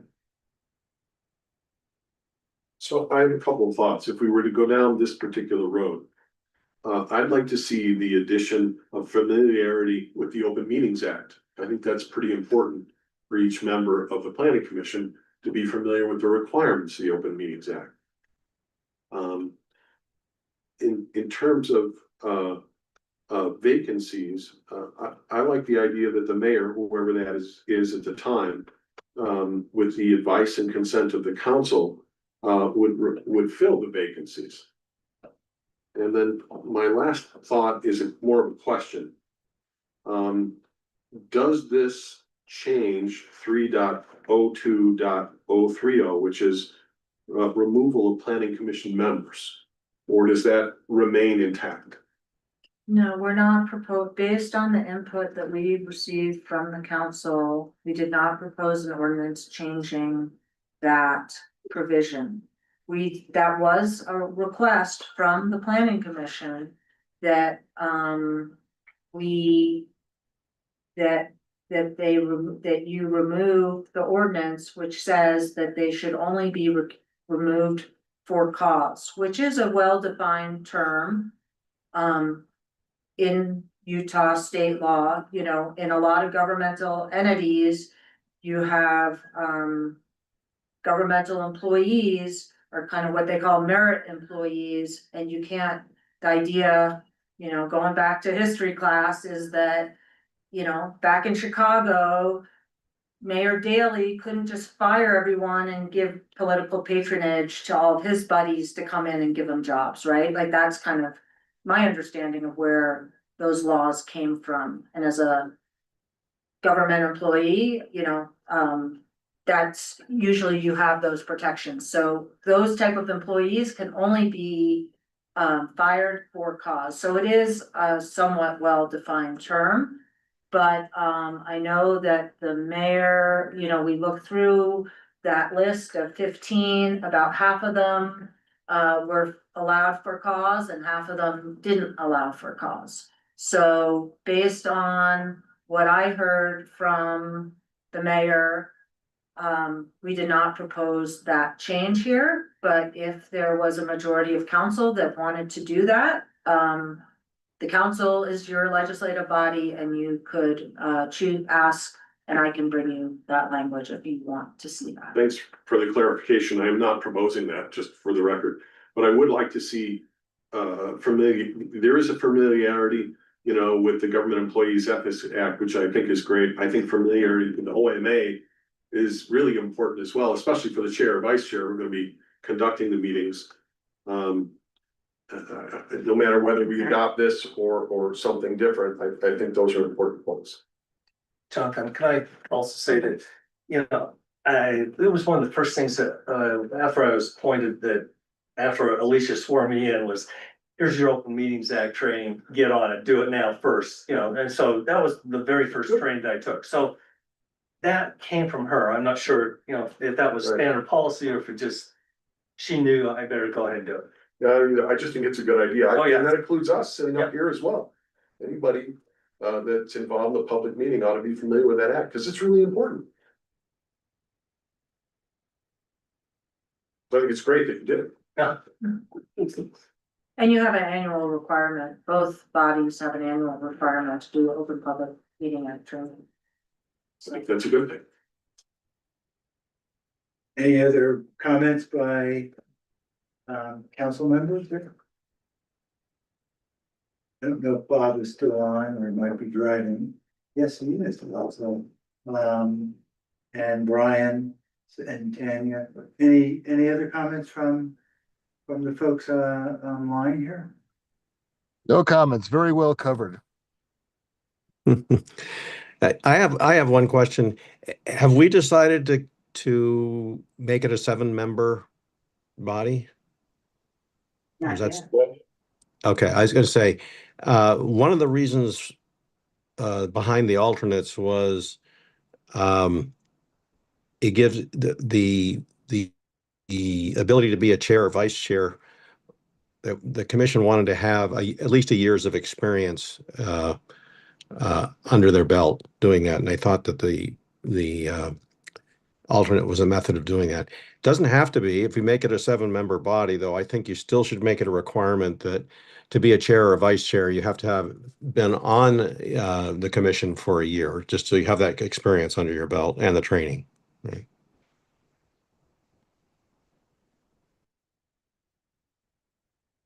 Anyone else? I think I mean, I like the idea of going to 7 members instead of the alternate, just given the size of our town. I do think a staggered term though doesn't necessarily make sense to me, particularly if you have in the code that no more than 3 could be replaced in a year. So if you have a larger 7-person committee and then you have a staggered component on top of it, I mean, that can get pretty complex. I think that's overkill for where we're at in our town maturity. And I should clarify that it's just that the terms end every, you know, you can, Here, every 2 years. And so the question is do you want to make it 3-2-2 if you do go to a 7-person, or do you want to have 4 and 3? Every other year. Every other year. So my personal feeling is do a 4 and 3. Don't overly complicate this with every year having to have some appointments or whatever. So basically keep it the way we have it. We're just adding 2 permanent members. And we probably should have done that with alternates anyway, but we never did. So there's good time to fix this. And you never know how many I mean, the whole commission could literally resign in the year, so you can't really have any control on that one. So, you know, people move out of town, if all of a sudden commissioners moved out of town, you have to appoint new ones, right? like Tony. Yeah, exactly. You could annex where they live. That's an easy thing to do. I don't think you would want that. One other thing was they put in that you had to be 18 to serve on the planning commission, which isn't in our code. That made, I had a personal, the idea like that my 16-year-old daughter would consider being on a planning commission made me laugh, so that was, but sure, Sounds reasonable. yeah, so that's in there.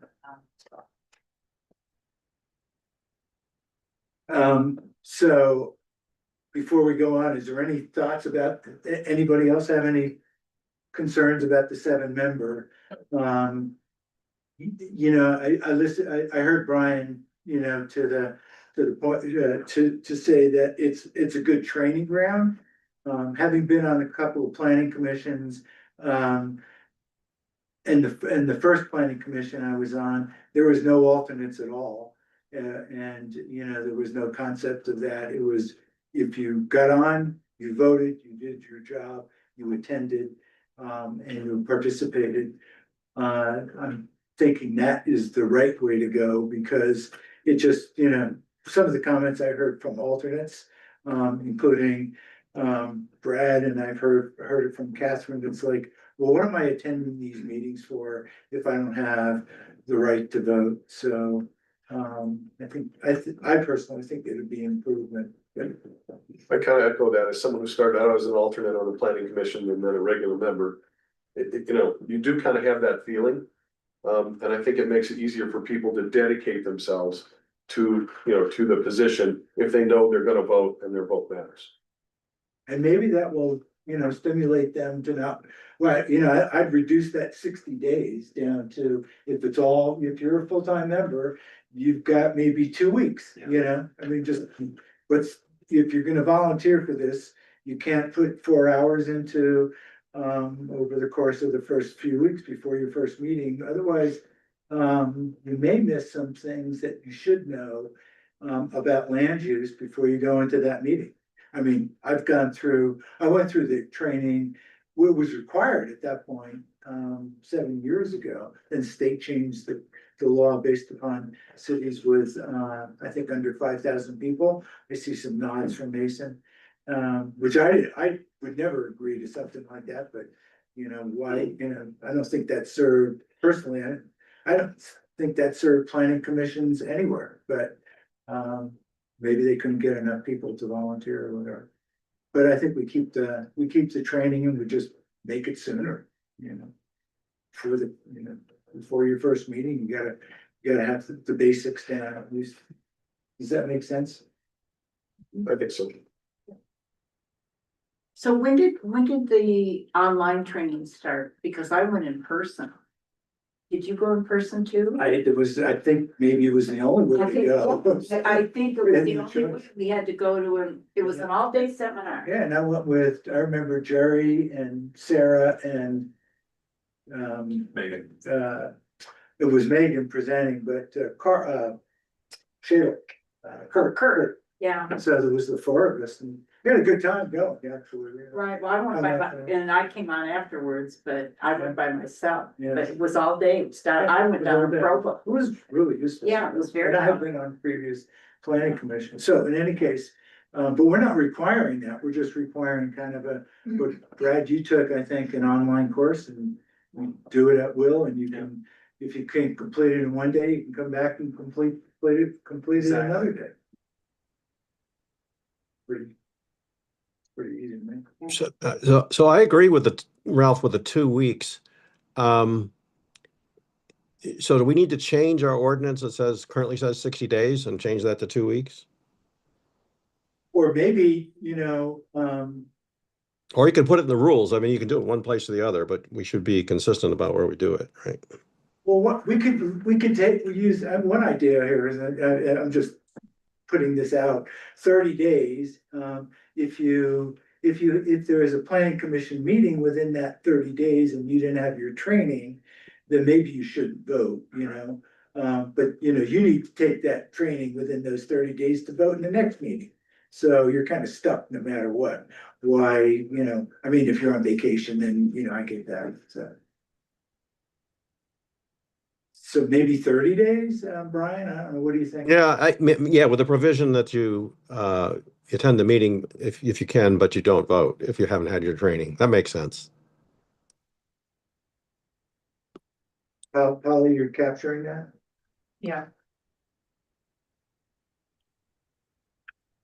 Sorry, and that's for people who've never served on a planning commission before, right? But if somebody has served on a planning commission and has the experience, are you still compressing the time period? I don't think so, because I served in New Jersey.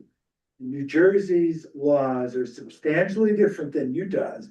So that session, I mean, there's lots of similarities in planning, but the it was laws here. to Utah. Yeah, you really need to understand what Utah wants. Yeah, I mean, the way that we have it written now is that, and now everyone should be up to date because we implemented this, and actually, I'm not sure I'm not seeing the ordinance attached to our code that says when this was adopted. But we talked about this within the last 6 months, and then we talked with the planning commission about making sure that they got their training. So, they should have, they're supposed to have their training completed at the end of each calendar year. And it applied to all current members. And so we had because it was a new law, this is what new members have to do. And then we had similar timing. I remember Tony was the chair when we implemented this, and he thought everyone could do it in 60 days. And I think they maybe didn't comply, but I think everyone now has gotten it done by the end of the year, so. So anyway, but no, it needs to be Utah. What it says is training offered by the Utah Leagues of Cities and Town, or a list of training courses selected by the league, and the league has a big. I think Glennis was a planning commission in Pennsylvania. Yeah. So, but, I don't read, whether we ask her or not, she's not here, but, you gotta know Utah. We have very unique laws. You're not kidding. But so does New Jersey. So do we wanna go through the actual ordinances one by one, and you can decide if you wanna vote on them? We have 2 or 3 ordinances to be considered related to this. So one was first for just creating the role of a chair and a vice chair. And Maria, I don't know if you wanna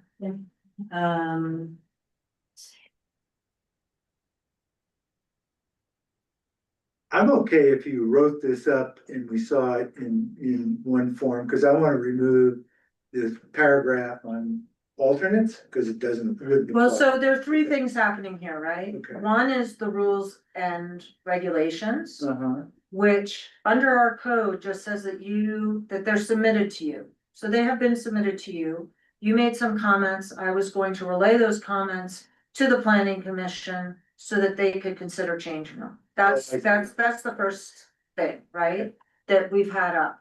But then next on there is an ordinance in our code, because our code is not clear about a chair and vice chair. And I think that that's caused, let's make it transparent how that works. And so I've suggested some language, you can agree or disagree with it. This is somewhat based on what the planning commission recommended in their rules and regulations. But you wanna take a quick look at that? That was in the packet as of Monday. And you can decide, or of course, you can either decide to adopt it, you can amend it, you can deny it, or you can continue it. So, we can pull that up. If you, that's kind of next on the agenda, right? In terms. So what you have in front of you, if you're able to read it that small, is the appointment of a chair and vice chair. So the only thing that well, from what I've heard already, and one thing is, I just put in March, thinking it was gonna be easier to appoint the chair in March, because it just gave some time after the craziness of the holidays. But just rereading the rules and procedures, they say the first meeting, in the new year. So maybe we wanna make it in the first meeting of the year in our code, and or no later than March or something like that. So that's just one proposed edit. Their 1-year terms, their majority vote,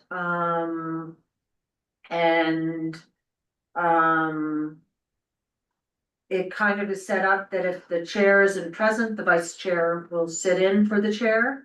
So if, for example, the chair resigned, the vice chair, shall become the chair.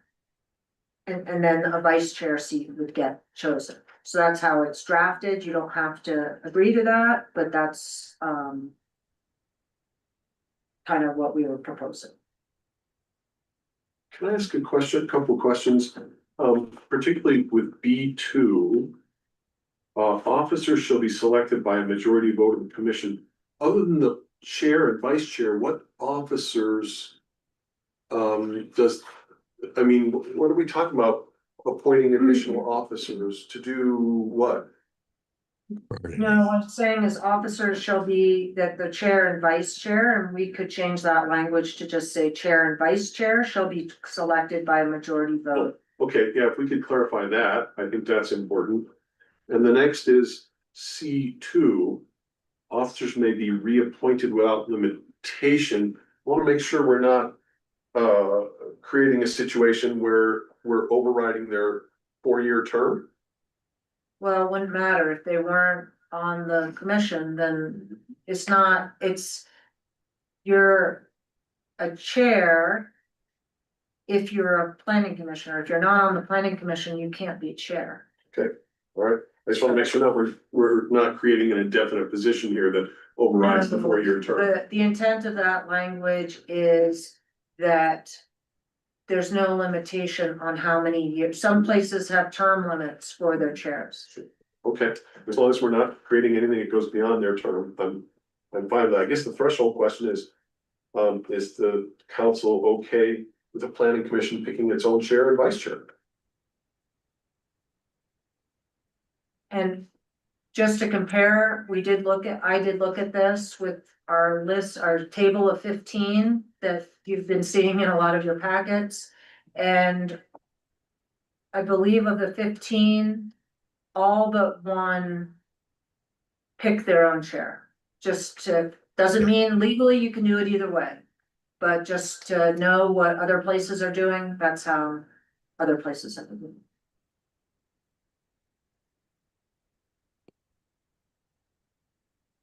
Yeah, and the planning commission is an independent body from the council, right? So that kind of maintains that independence. I think that's okay.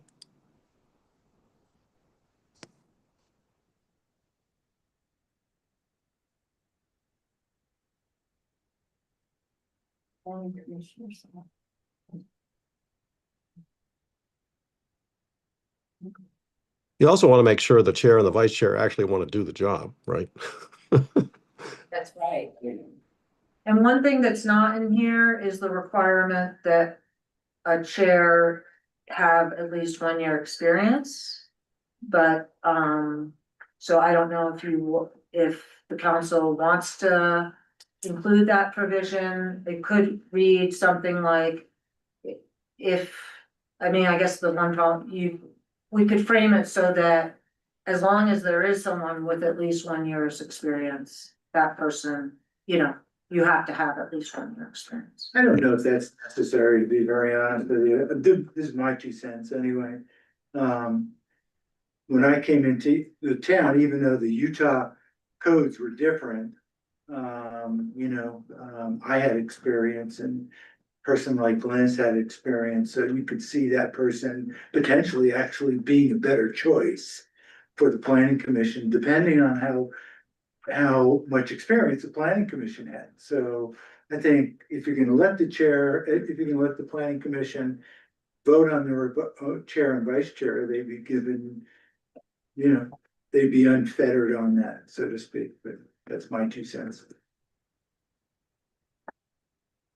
Well, the chair gets paid twice as much too. There's your. That's right, oh boy, that's a real Yeah. win. That'll make you rich.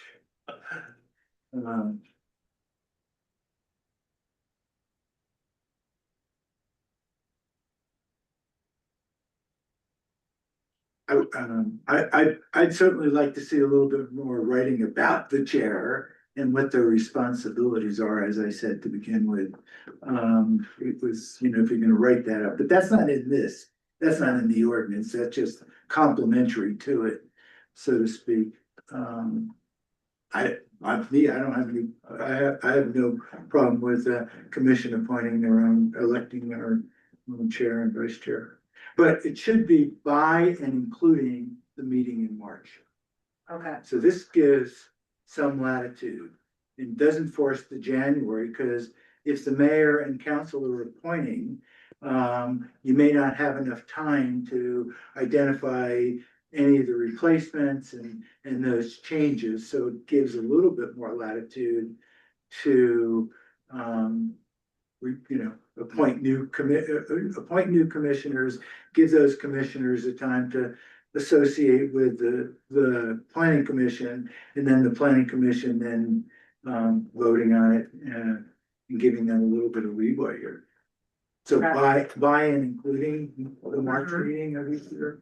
Well, who runs those meetings until then? The existing chair and vice chair. Well, not if they get reappointed. If they don't get reappointed, Brad, you bring up a good point.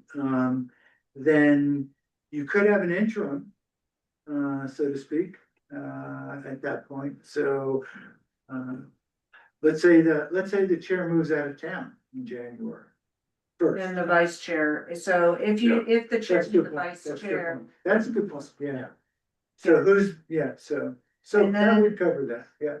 I can't. Unless the vice chair decides to move up to January 1 as well, then the mayor should step in and the council and say, There's an hey, interim. go back to square one and we'll appoint someone there. I think that's where, I think that's where the provision minutia states that the mayor, with the advice and consent of the council, appoints and fills vacancies. Yeah, and that may be the only way to deal with that situation if the chair and vice chair moved out of town on January 1.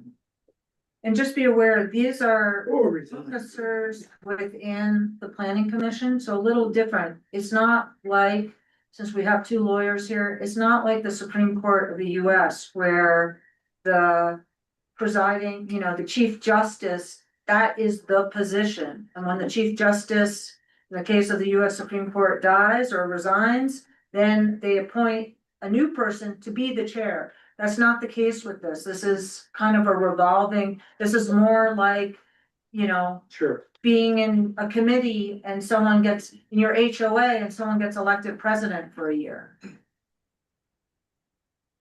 So. Anyways, so your options are to, adopt this ordinance as amended, not adopt, continue this, reject it, or yeah, those are really your three options. So I would like to see the document revised and then put out so we can have a little time to review and consider it and then vote on it. Okay, because I've just made it live changes. We can obviously do that. I didn't redline them, I just added them. That I made the planning commission shall appoint the chair and vice chair by and including its meeting in March of each year. And then I also changed, B2. You were gonna change officers to chair and vice chair. And I changed B2, the chair and vice chair. And one other thing, Mayor, I'm just seeing here too, the duties of the chair are preside over planning commission meetings, sign findings, decisions, and recommendations of the planning commission when required, and coordinate with city staff regarding agendas and meeting materials. And you could also put in coordinate with the mayor, or if that's something, or if you just prefer to keep that in. Yeah, so if you look at what's happened over the past 7, 8 years is the chair has had monthly, at least a monthly meeting with the mayor. So that's just been tradition. I think that's a good thing to actually put in here. You don't have to have, say that you must have a monthly meeting or call, but they need to work together closely. That's part and parcel of how we should be getting things done. So how we phrase that is important because the chair of the planning commission to me is one of the, if not the second most important person or certainly one of the top executives in the gym. So how do we put some words in there, if there are words already, to make sure the mayors, so to speak, and the planning commission and the chairs work together well for now and in the future. So if you want to add something or we can just put in that the duties of the chair is to meet with the mayor at least monthly. Sounds fun. Yeah. Is that the council? Yeah, I'm good with that. Thank you. B3. Okay, so I've also added for I've created E4, meet monthly with the mayor as duties of the chair. Yeah, if you could just elaborate, meet monthly to discuss pertinent issues.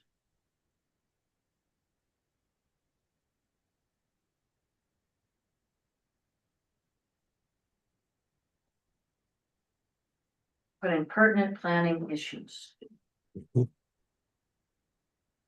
Meet monthly to discuss pertinent planning issues with the mayor. And I should also just note that I also added, I noticed when I was looking into this, that we had, the state code has changed their chapter for what we call MLUDMA, which is the municipal land use. I can't, now I'm forgetting what it stands for, I have to write it out. But it changed from 9A to 20, so I just changed that reference in the code. Land Use Development Act. Had to write it out.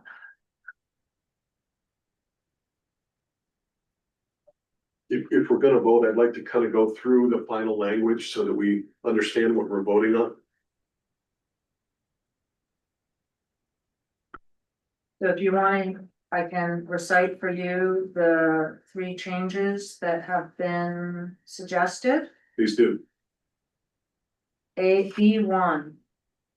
And you have it up, right? So B1 is the planning commission shall appoint a chair and vice chair by and including its meeting in March of every year. B2, the chair and vice chair shall be selected by a majority vote of the commissioners present. And I've added E4, duties of the chair meet monthly to discuss pertinent planning issues with the mayor.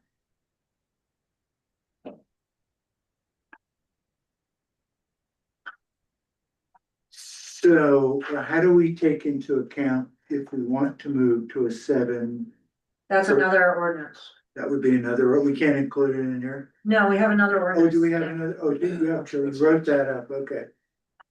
I must have missed that. And I'm actually just my English teacher, echoing in my head, I'm changing it to meet monthly with the mayor to discuss pertinent planning issues. That sounds fine. Polly, do you want to change C2 and 3 officers back to chair and vice chair as well? Sure. The same with 3, I think.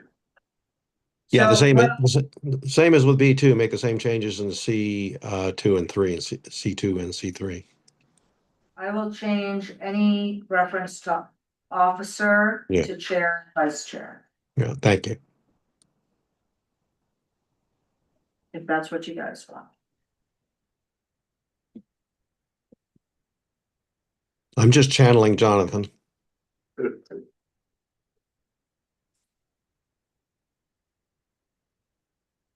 So do you guys, it's up to you to make a motion. You can motion to adopt as amended, you can motion to deny it, or you can motion to continue it. I'll make a motion that we adopt it as just discussed, the amendments just discussed. I will second.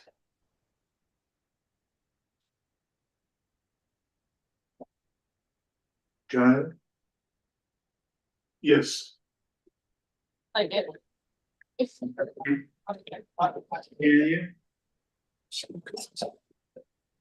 Yes. Yes. Carol? Yes. Brian? Yes. Okay, yes.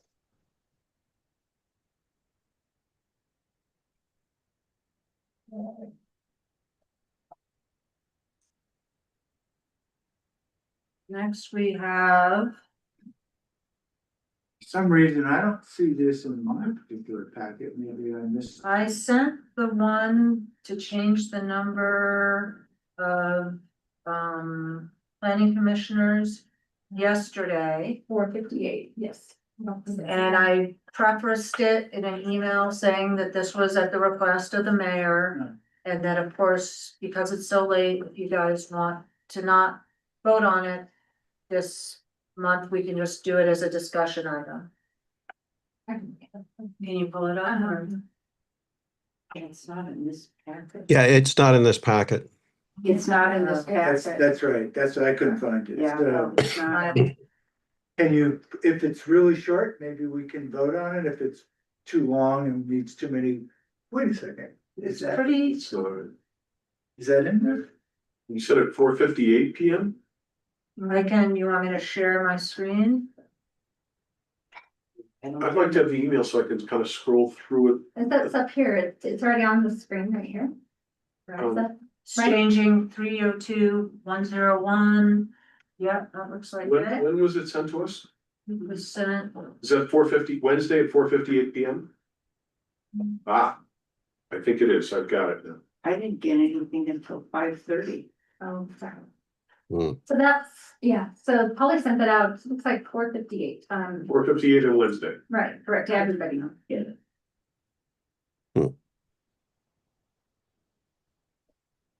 We don't have it either, right? Not in this packet, so I may have not. I just grabbed it from the town website, so, because I didn't get an email. That's what I did. That's where mine's from. Yeah. So maybe. Yeah. Holly, whatever's on the website is the same that you sent us then? I just want to make sure we're all looking at the same document. yeah, this document hasn't been changed. Okay. And it's pretty straightforward, but of course, if you want more time, you're, this is very last minute, which I know you don't want to do. So I was changing, the composition, and so I just changed the name from creation to composition and term of planning commissioners for the title because that seemed more descriptive. I changed the 5 to 7. I took out, the initial terms because we're now 16 years later. So just seemed to be confusing, and I just put on every even number year in the month of January. So that all is the same. I also said it should be staggered in such a manner that no more than 3 terms expire in a given year, which kind of forces you to do 3, 2, and 2. But if you wanna change that to 4, you could. And then I removed, I'm going down to the next page. So everything else is the same. And then I removed the paragraph about the alternates. And then the other 2 provisions just took out including alternates. So they didn't really change anything. I did a search for where alternates were referred to in this section of the code and. Under section 3.3, we've got this 60 days. Did we decide a preference for something shorter than 60 days after appointment? Yeah, I think we were saying 30, right? Yeah, we could change that here because we noticed this, so. Well, if we go to, I mean, the reason we moved to 30 was because we would make everyone a full voting member. So if we kept alternates, then that wouldn't be so critical. But if we go to, I think if we go to your vote counts, then they should take the training. Or then I think it should be within 30 days. Yeah. Makes sense. Okay, so you'd like to So what happens change, with the existing 2 alternates? Do they just automatically now become full members, or do they have to go back and be reappointed and go through training? Like, how does anything need to be addressed with respect to their current status? yeah, that's a great question. I think that just to make it official, you should, at your next meeting, if the intent is to appoint the current alternates to become full members, we should just go through that formality. At the next town council meeting? Yes. And you can't just add a sentence in here, Polly, that says with respect to the existing 2 alternates, they are henceforth considered members. You could, I mean, that would be another way to do it by that mean, because you would still have a vote of the council. Generally, it's, appointment by the mayor. The mayor doesn't necessarily get to vote on this, but I think we could do it that way too. Then you're gonna have that in your code in perpetuity, but yeah, sure. It's as you guys like. Seems simpler, but whatever the group wants. Well, it's simpler in that we don't have to do something after this. It's done now, so to speak. So that makes life simpler, I guess. Except there's gonna be a sentence. Except it's going to be in there in perpetuity, like the Yeah, one but from- it doesn't matter if it's in perpetuity. I mean, it ends any No. confusion around the status of the current people as of the date of adoption of this. So That's true. I think that's actually more important. Yeah. We could also say all alternates as of the enactment of this amendment shall become full members. If that's what we- Yeah, I like that better. is that it's just one time. Yeah. Because it's as of the enactment date or the effective date, I guess. Right. So you wanna just add that as another paragraph, making that paragraph 4, or removing the old paragraph 4? Yeah, I'm good with that. I think. that Or makes you sense. could, I mean, yeah. I'd rather not carry this over to another meeting and just say exactly this. Folks that are alternates are, as of the date of this resolution approval, that they're They're made full members. full-time members. And then how does that affect their term or not? There's only, it's you and Ted. I'm right here. I know. There. So it's Catherine and Brad right now. They just would be now, and they should be full-time, but. Well, technically, they would be, I mean, it would be nice for you to, sure, No, please finish your. Tell them. No, well, right, I mean, it's. I mean, can tell you, basically- Kat wants to be a full-time member. No, member, so- absolutely. It's just kind of that formality of, anytime there's a vacancy, you officially appoint the alternate for that seat. And that does raise the other question of, and I don't know if you want to do this by resolution or if you want to put this in here. What do you want to make those terms? How do you want to stagger those terms so that we have clarity? Because right now, we have 2 commissioners who That's are true. expiring in That's a good point. 26, and you have 3 commissioners that are expiring in 28. So do you want these I thought 2? about that, so I'm thinking, Brad's term goes to 30 and Kat goes to 28. So, and then we do a 4 and 3 split and worked out when I did the math on paper. So, we could, again, do that. I was thinking about this before when I was home. And I said, we could just make, one of the 2 has to go to the second year. So that, we could make Catherine as the last alternate. She goes to 2028, Brad goes to 2030. And we do a 4 and 3 split and, you're up in 4 years and she's up in 2. Pretty simple.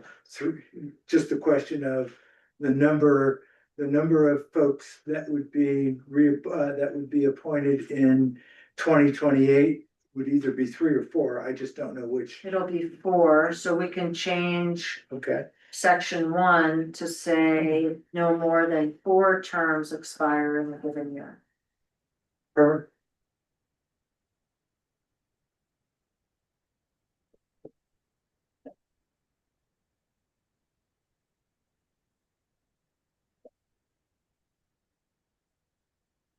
And then it sounds like the consensus is that we're putting in alternates, alternates that were sitting at the time of the enactment of these, this ordinance shall become regular, what do we call them, members of the planning commission.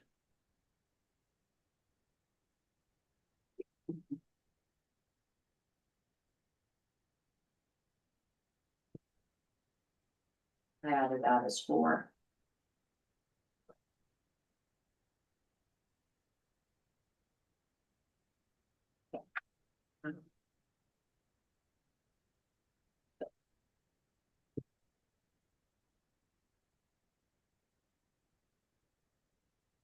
You see now my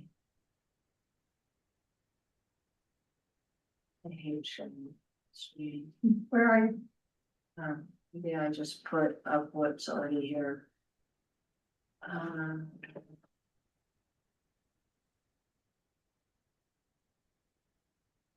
Thought I just put it up, but on this, oh, maybe I didn't hit share.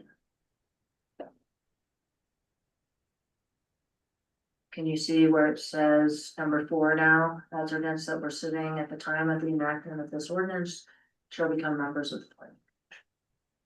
Let's see, up there, I'm gonna just, It's right here. It's in this. and then I changed 4 to 3. And then did you wanna change 3 to 30 days or leave it 60?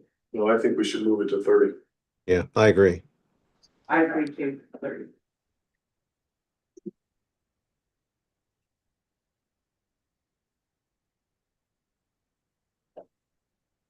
Why do lawyers always write out numbers? Because we're taught that in school. Yeah, so you can't think with it. You can play with a number, but it's really hard to play with the words. That's why you put it on a check, why you write the amount of a check in words. Ah, okay.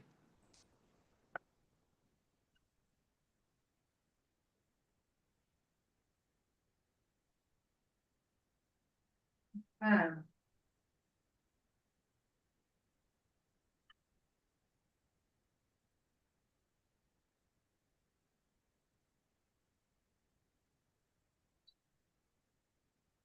just want to make the legislative intent clear. There's no intent to change in any way section 3.02.030. That's the removal for with or without cause by the. It's not in here, so. Right. I just want to make that clear for the legislative history.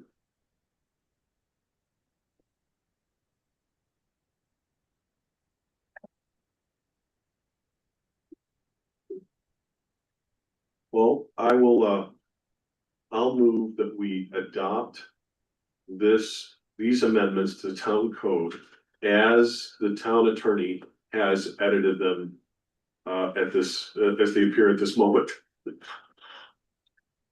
Second. Carol, Yes. Tanya, Yes. You say, Bob, if that is, you're calling on me, the answer is yes. okay, and then Brian, Yes. Yes. okay, motion carried, so we accomplished something for the planning commission that's been sitting around there for A long time. 4 months, so to speak. So we also may need some new planning commissioners as well, but we can tackle that at another time. Is the next item up after number 8? We're now talking about the council meetings for 2026, starting at 5 p.m. Yeah, so you have that codified in your code, so I just changed the time from 6 to 5. Is that okay with everyone? Brian, particularly, and Tanya, I don't know. You can make the 5 o'clock, but it gives us an extra hour, so we don't have to go home that late, so to speak, so. Is that? Yeah, I always enjoy an extra hour of pain. Welcome to the club. Tanya, is that still okay with you? Yep, good with me. Okay. And Bob, you have such a bizarre schedule, I'm not sure really it impacts you one way or another, but any comments? I'm either here or I'm not here. And the earlier the better, as far as I'm concerned. Heck, you could do it at 5 o'clock in the morning. Okay, so is there a motion by anyone? Yeah, I motion we adopt the town council start time change as proposed. 1 second, I know poor Maria is really multitasking here. Can you just pull up the ordinance? It was the dates as well, wasn't it? Right. So Is it still gonna Still be second Thursday? that hasn't changed, I don't think. No. Yeah, we only want to change the time, not the day. These are all Thursdays. Yeah, the only edit is changing it to, so this is the ordinance that sets the time, there are 2 ordinances in front of you. So the first ordinance is in your code 110050, says 6 o'clock currently. So now we're changing that. So the whole world, if they look at our ordinance, at our municipal code, they see that the start time is 5 o'clock.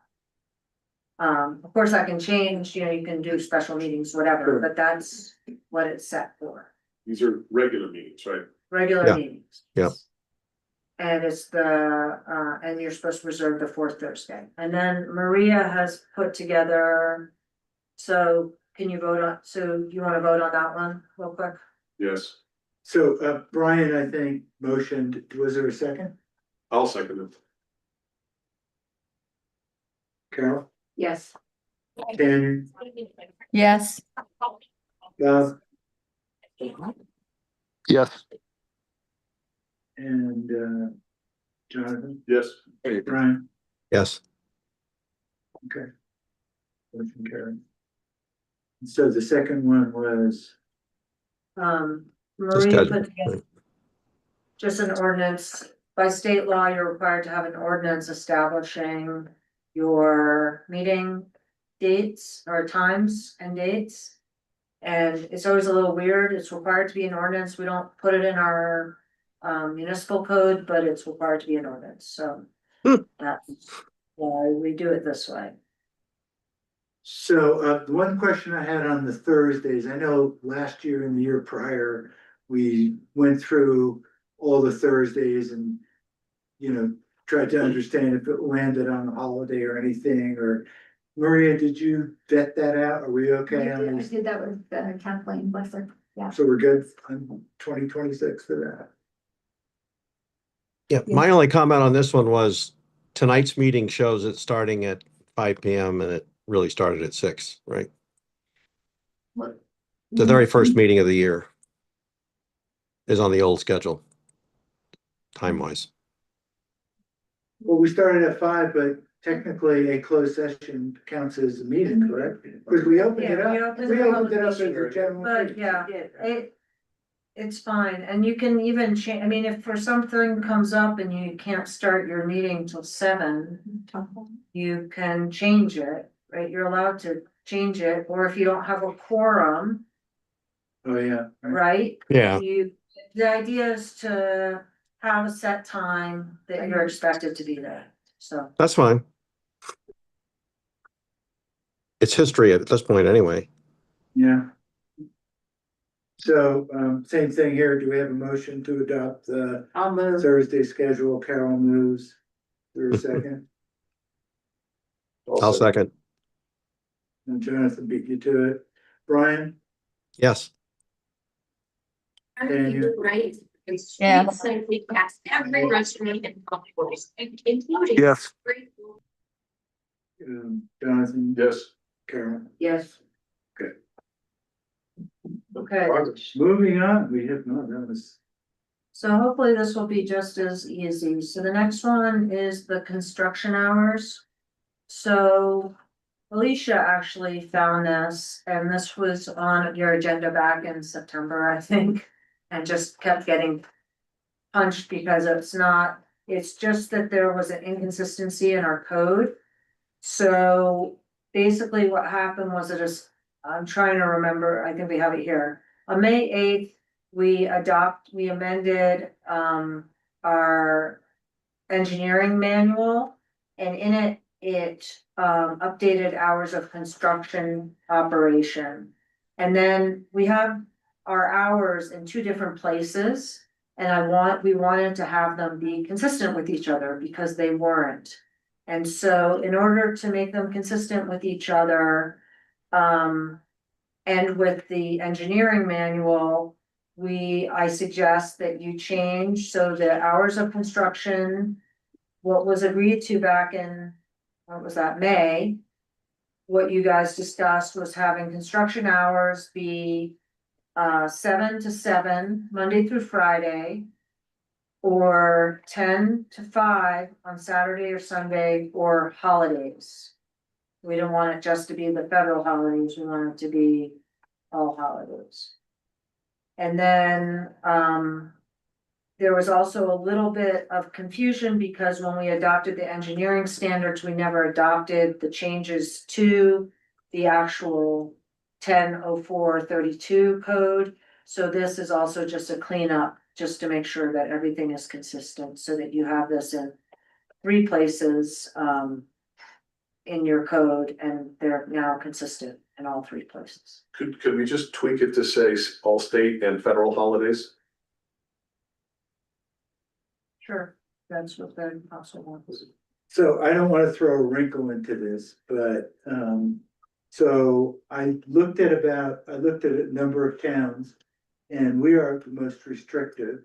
I've also gotten called by some developers who said that the nature of our tightness of hours causes issues with workers having enough time to be here at the job site and recruitment and some other things in terms of number of hours paid. I'm passing this on because it did make some sense. And as I looked at Heber, Midway, Camas, Salt Lake, Colville, Summit County, and Wasatch County. Of all those, we by far have the most restrictive. I'm not saying what we should do or not do. I'm just bringing out some comments for discussion here. And maybe this is the wrong time to make the discussion. Maybe we should revisit this, but there are some concerns by the folks that, that they don't have enough time. And not only that, there were some good arguments that I heard. One was that by shortening your day, it increases the time that the building next door to you is being built. So it just takes, your aggravation is increased over a longer period of time.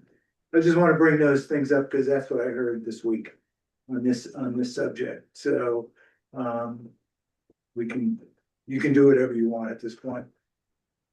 Well, addressing the issue that it takes longer. The construction is gonna go on forever and ever in this town. So it's just a continual thing. I mean, there's not a cutoff date when the construction is gonna stop because we have so many empty lots. We have so much more development to be done. I think you missed the point. So the point that the developer was saying was that by cutting down the number of hours that you're building your home, Right. that it will take more time. Yes, and that's what I'm saying, but we're gonna have construction in this town going on for years and years.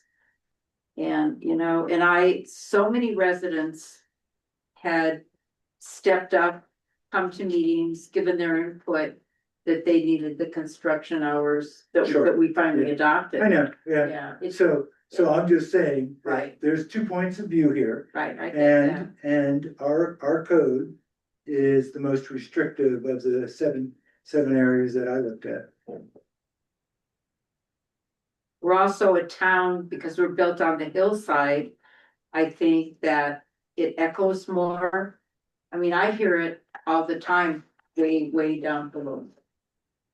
7 a.m, bam, I'm not loving for one thing or another. right, I'm just sharing the data yeah, that I have and what I've heard, so, I would just say, continue to operate on, what you've had. I'm just bringing up the data. I would suggest that we align the differences in the two sections. And then revisit this by noticing it up and let the residents weigh in again.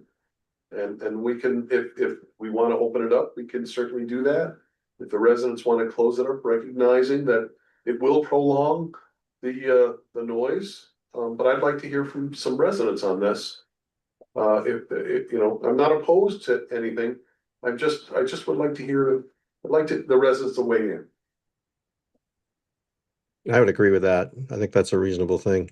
The other comment I made, just from an engineering standpoint, 60 decibels is pretty low at 25 feet. A loud conversation can go to 65, easy. Normal conversation can go to 65 decibels. I don't think that's enforceable. I don't know how we would enforce that, and I don't know how construction crews would verify that they're in compliance. You have to So have a meter at 25 feet. I don't think we even have a light meter from what I gather. I was asking. I doubt we have a calibrated SPL meter, right? So, and I doubt the construction crews do either. I appreciate the idea. I remember the discussion. I remember Bob especially complaining about noise, especially, earlier on 6 a.m. instead of 7 a.m. during work days, and even earlier, just as early on weekends. So I think the timing is probably enforceable. I doubt the sound pressure level is enforceable. So that's just a common sense kind of thing.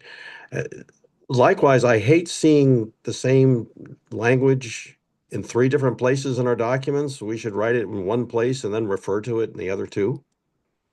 That way you only have to maintain it in one spot. just good document management, right? Configuration control.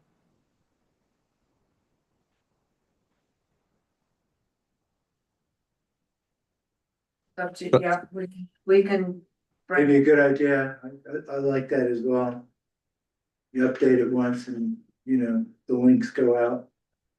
Right. Yeah, one's kind of in our noise section, but we can, and then the other is in the hours of operation, kind of your building code section, so. And Yeah, then I would just refer back to those, Polly. I mean, and that's, you know, which pick one as the guiding source and then have the other two refer to it. Okay, And I agree with, you know, if restricted hours on the weekends are a hardship for developers, but I think I like Jonathan's comment about let's have the community weigh in because, you know, we work for the community, right? And developers have to be good members of the community. So I think we should try to compromise on that.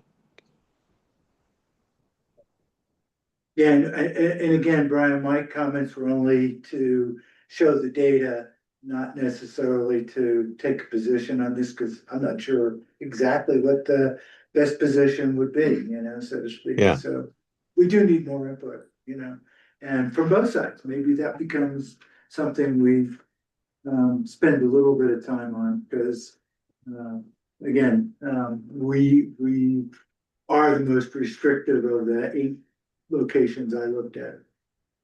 Yeah, in my experience, workers are here more on Saturdays than Sundays. They certainly work longer hours on Saturdays than they do on Sundays. So, you know, maybe a compromise is we allow 9 to 6 on Saturdays and 10 to 5 on Sundays and holidays, something like that, right? Yeah, good point. I think that's a Good thought. discussion for another day. Yeah, let's move on. Yeah, definitely. So We should are get- I agree we should get community input on that, right? Is what I'm saying. So in terms of the code, at least to straighten this out, do we need a motion on this? Polly? yes, Okay. it's an ordinance, so you Okay. need a So motion. I guess the big question is, are we gonna refer to another document or are we going to keep it here? You know, Brian had a suggestion. Polly, what are your recommendations on this? You know, I agree, I don't like legally having it. You have this exact same problem. So, we can, if you like, of this document, we could take it out of. I don't know if you want it more in the noise, you know, it's, I guess the idea is that I guess you could take it. Maybe we could just push them together. Maybe the noise one, 504075 is a little more comprehensive. So, maybe we just remove 100432. Or we could just take it out altogether and kind of just make sure that they're together. Where do you think it's most likely that the people doing the construction are going to find it, see it, and abide by it? Because I think that's what's important. Because it's not the residents who are doing the construction for the most part, it is the developers. And so I want to put the developers on fair notice and do it in an easy manner. Well, maybe you put it in your building and development standards, which is the 1004. And we could just move, if you want, I can come back next month with, and cut and paste the stuff that's in 504075 and just put that in. Or we just have a reference in construction noise and hours of operation shall abide by those rules in 10. I can do it now, but I don't think we want to take another break. Up to you.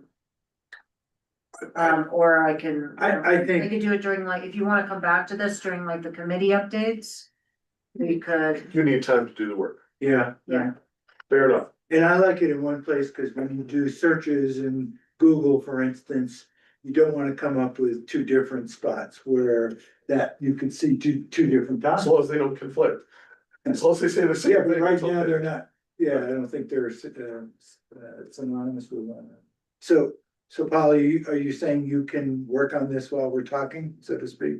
I can on the committee updates, but I can't if I'm in the spotlight, as it were. Understood. Fair enough. Why don't Um, we do that then? We'll move on and you can edit during the Yeah. committee updates. and we'll circle back to this, and if we can do it, Okay. we'll vote on it. So no, I think we're up to number 12. Appoint at least one member of council to participate in the hiring process for the new city attorney. So that's part of our code. And at least we have 2 attorneys on council now. If you both like, if anyone would like to participate, but I'd certainly ask Jonathan and Tanya to do the interviewing of our possible attorneys through the RFP process, I think is really where this comes into play. I would volunteer. Anyone else? I'm happy to help on interview as well. Thanks, Tanya. Anyone else? Well, if we have more than Oh, we two, can't more than 2. we have an open meeting problem. Right, that's true. I don't think Well, we- actually, you could do the interviews separately, We could, so there's no requirement. but I would like to hear Tanya's questions. The responses to Tanya's questions, so. So, okay, you guys, you're on board. I don't think we need anything more than that, do we? No, that's Okay. it, and we can go over, Jan is kind of the one spearheading this, we can go over with the interview committee, kind of how that'll work. Okay. So Jan, you've been coordinating the RFP, you're gonna coordinate this as well. Okay, sounds good. 13 is discussion and possible approval of committee appointments. This is more of a discussion, and I'll make this brief. In August, I worked on a first pass of a alignment of committees.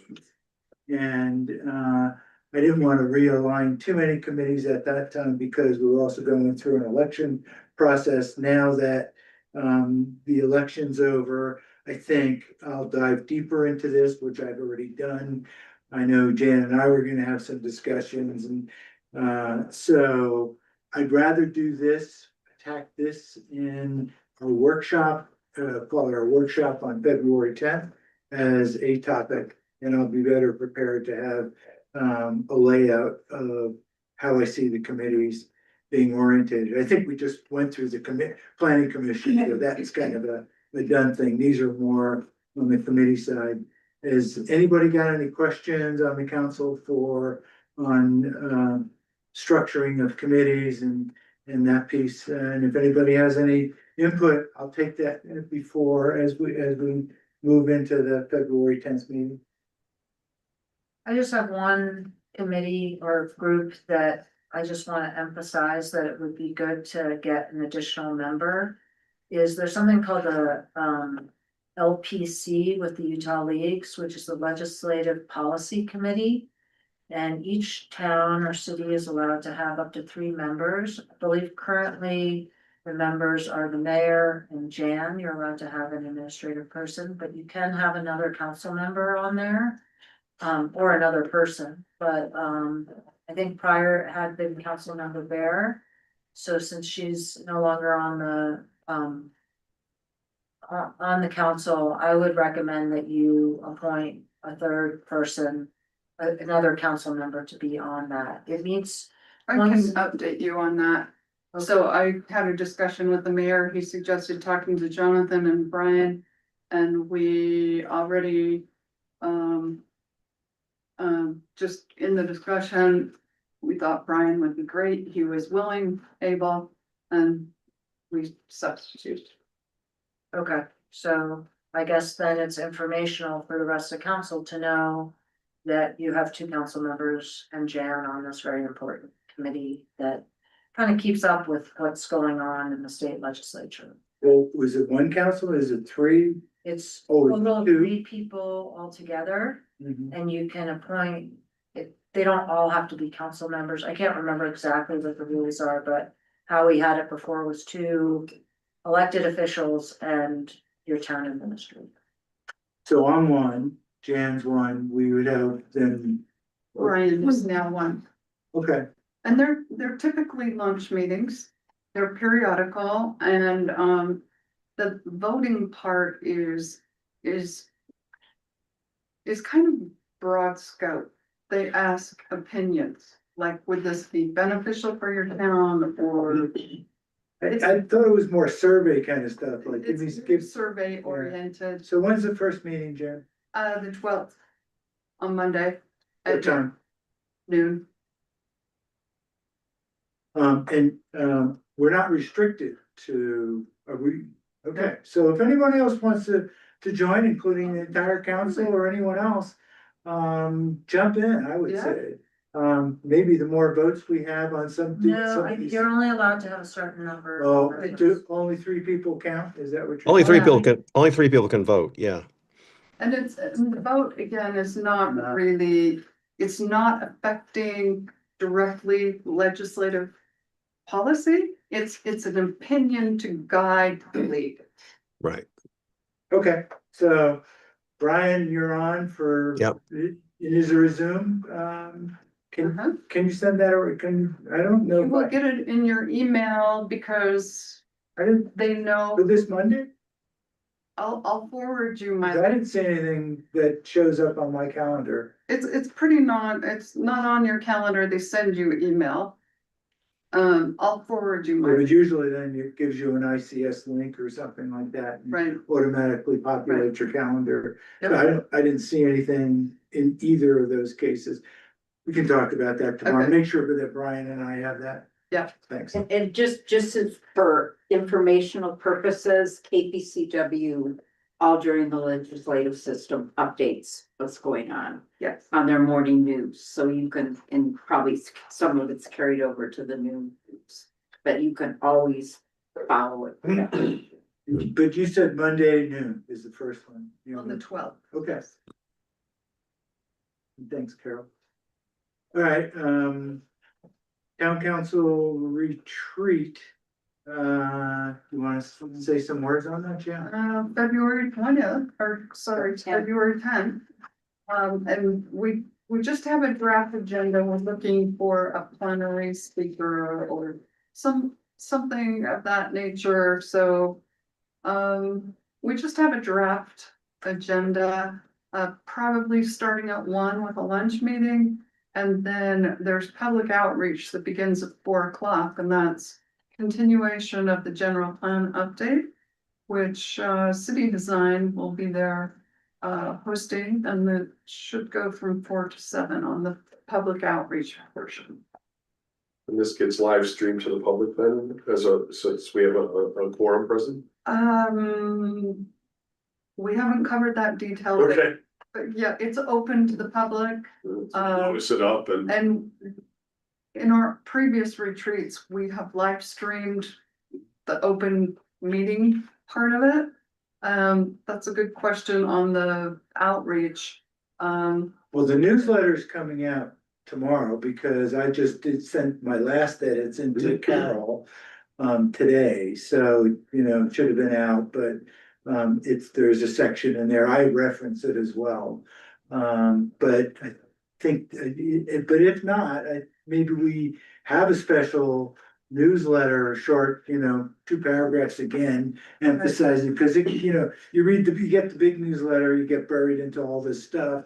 We really wanna make sure that everybody's aware that February 10th, between 4 and 7, come over to Black Rock and, Yeah. Share again, because we had a great turnout last time. We did. Yeah, so let's shoot for the, as they say in biz, let's beat the last turnout. Right. Jan, you gonna take care of that? Yep. Okay. Well, that's the last item on here. There's some committee updates. I don't think Thomas is on the line. I can tell you, Jonathan, you wanna say anything about the wildfire committee? Just real briefly, the permanent fire station, is still on track, as far as I'm aware, to be operational and functional by the end of this year. So that's terrific news. They are currently working on a preliminary evacuation map, which, as any emergency planner will tell you, the first casualty of any event is the plan. But at least we'll have something to start with. In reality, the evacuation will be conducted according to someone in a uniform pointing that way. But at least we'll have a preliminary map at some point that will integrate with the counties. I was hoping to hear from Thomas as to whether or not we have a member of the planning commission here. Yeah, that's right. I was gonna say, Brad, I passed you because it had Thomas on here, but do you wanna say anything about the planning commission? Any insights? You wanna share? No, but on the evacuation plan, it'd be interesting to also include shoreline for, Well, everything will be included. so. So, once it's platted, that's when they can start planning. Did the fire station get the, all Yes, necessary sure did. approvals? Yes. So they're fully permitted, Yeah. so that when the building arrives, they can go to They can go town. to No, I think that they need to do a subdivision. Mm. Thomas would be helpful in this discussion, but I recall, I think the rezone got approved, but now they have to come back and do a subdivision. He was gonna work with the fire marshal to have that happen. And then also I know that coming up, so the next meeting is not on their regular meeting date, which is typically the third Thursday. Instead, they switched it to January 25th. 27. Yeah, that's 27th. I think it's January 27th. Oh, Thomas. Anyway. Jump on. We were giving an update on the fire station. Hopefully I wasn't giving bad information. No, you're right. We're looking at January 27th for the next planning commission meeting, but we'll be bringing the rezone for the fire station to the town council in February. And Thomas, does the fire station, does the fire district need to come in with a subdivision application? They'll come in with a subdivision application after that, so that they have a subdivision application that divides their land from the proposed potential public works land. Yeah. Any potential hitches, glitches, or problems with jumping through all those hoops in a timely fashion? No. Excellent. No, because they're proposing to come in for subdivision in March, and then they're hoping for potential construction in April, May. So this is the exact timeline that we had anticipated, and it's the same timeline that they had anticipated as well. Terrific. Anything else on the planning commission, either one of you? I think, Thomas, do you want to tell, do we know what's on the agenda for January, or is that still up in the air? No, for January, we may have potentially Wild Horse subdivision, but they may postpone that until February. So we're waiting for their application over the next couple of days. That may be February. Didn't we also have some training too, Thomas? We have training in February, Okay. where we have the state representative for land use planning coming in February. So yeah, we decided to wait 1 month to get through some stuff in January, and so we're doing that in February.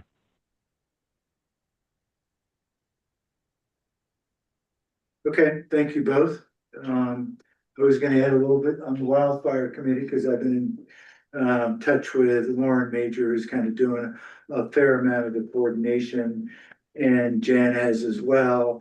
Right now, they're really pushing to get their information up on our web so that everyone can start understanding how they can be more active, and from thinking about defensible space to getting out of town. So we're still being held up a little bit on that, but hopefully we can get their information, which the committee prepared, and get it up on our website. So, anything to add, Jen? I would just add a reminder to the public that, under our new ordinances, you can no longer plant new plants within 5 feet of any foundation. You cannot refresh, any combustible materials within 10 feet of your foundation.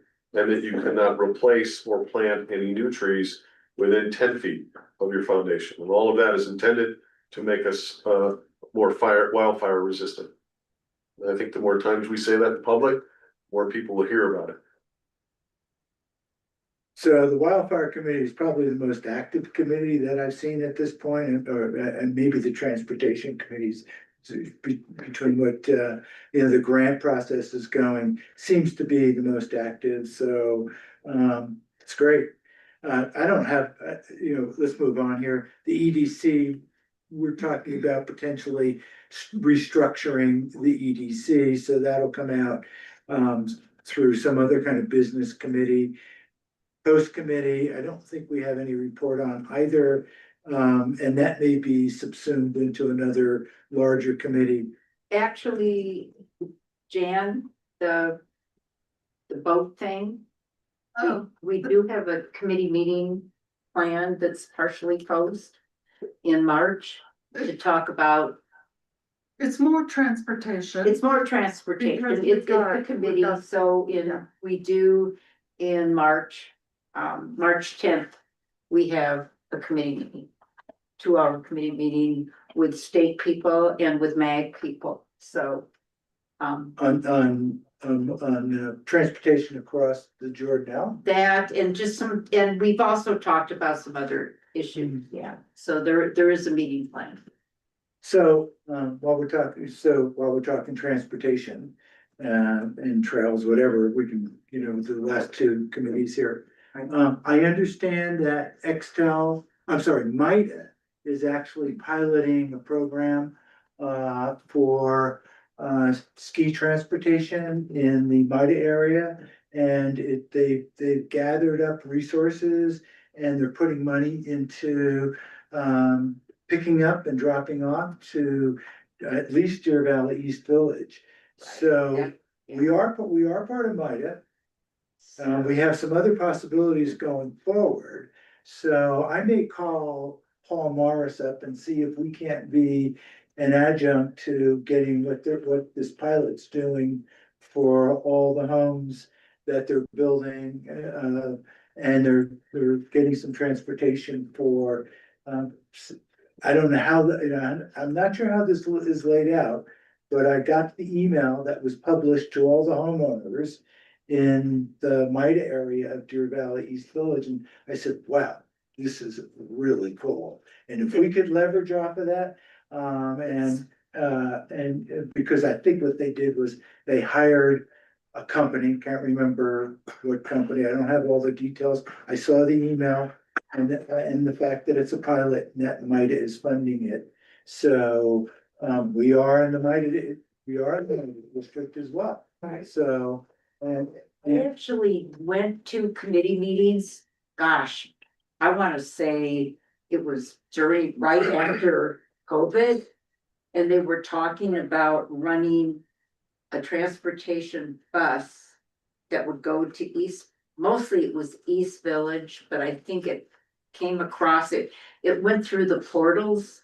So it was like a round robin kind of thing that would circulate and pick up a lot of people in the whole MIDA area. And I attended 3 or 4 of those meetings, and then they kind of stopped well, it. the pilot just started. So So they're it's a actually doing. quote, yeah, if you read the email, it's a pilot. I know some of the people who live over there, and they said they are so happy that this is happening, this is going on. And then, So you're saying, let's try to get it, that let's bus extend to it, come into. or figure out what they're doing, how they're doing it, and seeing how we could either leverage off it, find some funding for You follow me? So. Yeah. And if, because we're part of MIDA and we might become a larger part of MIDA, potentially with the Larry H. Miller project, you know, we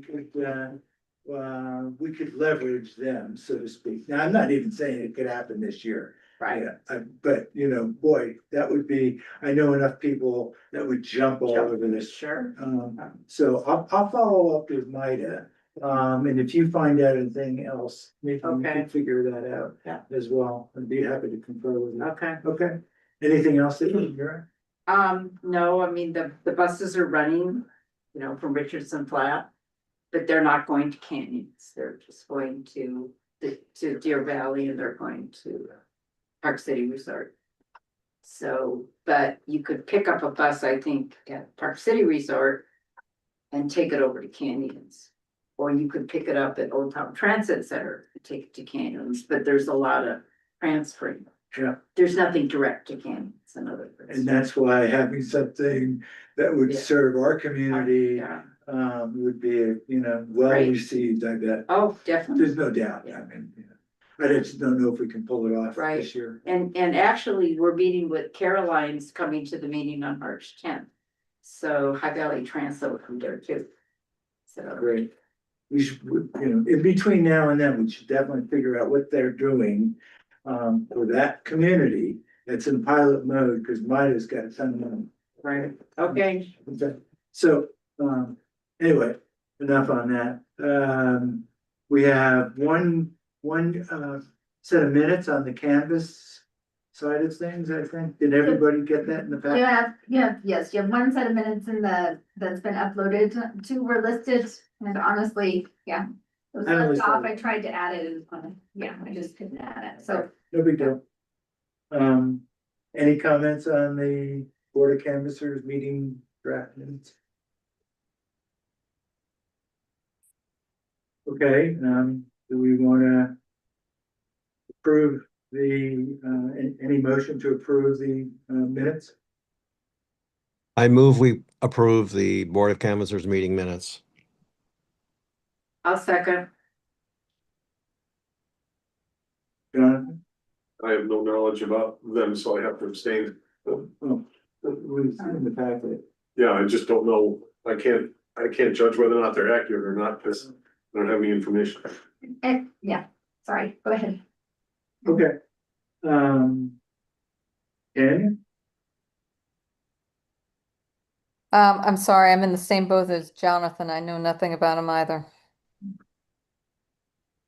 And Bob?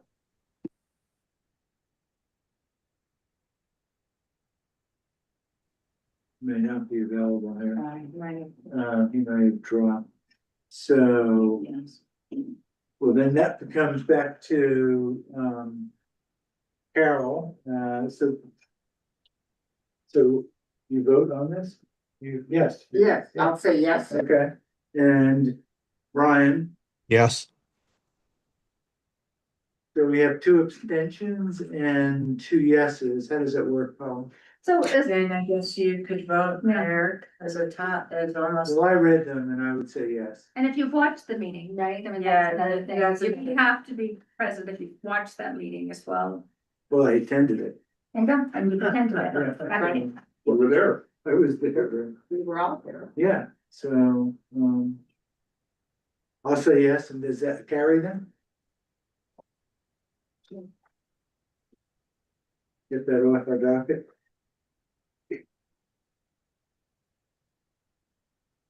Polly, we're back to you, then we're at the end of the, Yes. we're at the end of all the agenda items, so We got this. which one? Follow up from, Just I only see some this, quick work here. this one's all. Let me share my screen. Why is it off? She gave it to us. That's you. I have this one, the Board of Canvassers, that's in the back, that's it. Right, I never got this one. well, I didn't get it either, but she. No, and that wasn't uploaded, so I printed it, but it wasn't So uploaded. we shouldn't vote on, No, not the 12-3. Just the Okay, that's canvases. right. Okay. which we did. Maria, I'm Yes. having trouble. Okay, Now to you want to email it to me? So good with the minutes.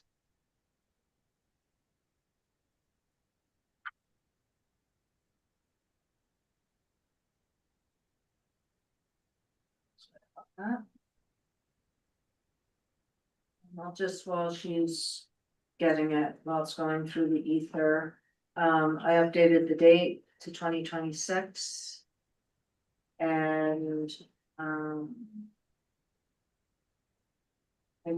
I took out, the references in the noise section of our code, which is,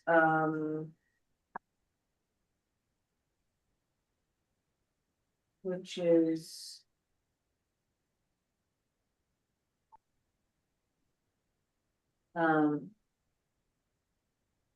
under our health and sanitation section. It's under nuisance. 504, it's a section under nuisances. It has its own chapter, that's quite long about other noises. So for construction noise, I just had it say, see section 1004-32 for specific restrictions related to construction noise. And then I deleted everything else. I'm now down. Oh.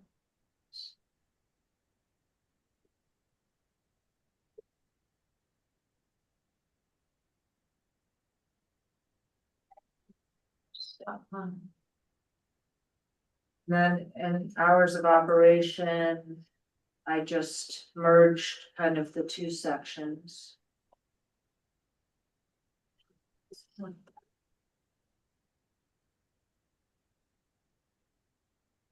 You scroll down a little bit. Right.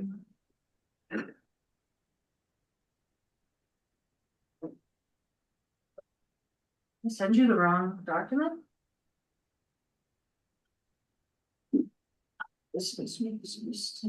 Okay, yeah, so keep. This one? Yeah, okay, I don't know why. It should be redlined. So then if you keep scrolling down, it should say. Oh, I'm sure it's up here, I'm sure it is. You need to change simple markup to Yeah, full. Okay, that's. sorry, just.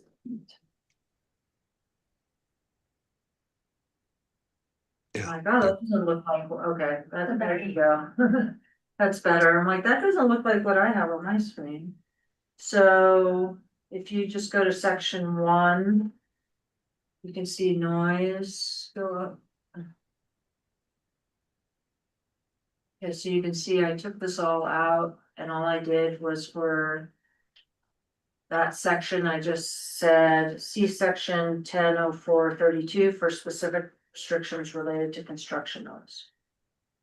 Okay, and then in construction noise, I put together everything that we had talked about and kind of just combined the two sections.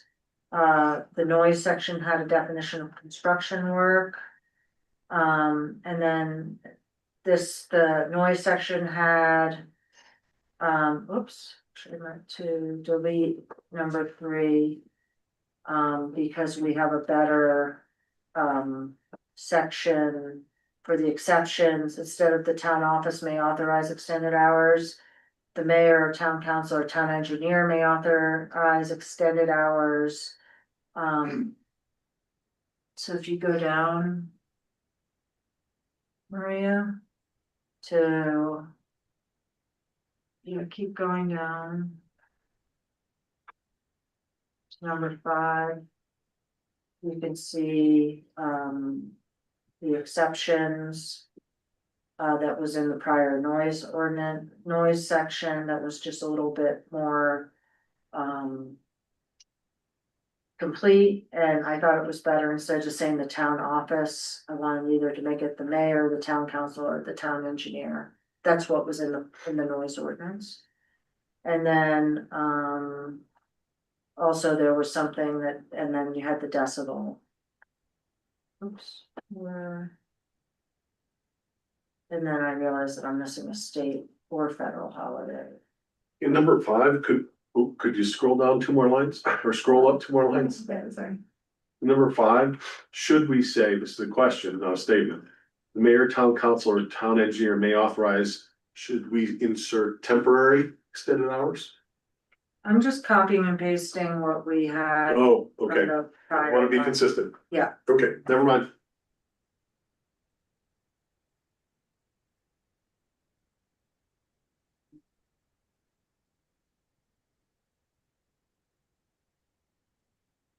Could we see the section that refers to the other section? That was the first one, so if you go up again to 504075 noise, B. Now is going to just say construction noise, see section 100432 for specific restrictions related to construction.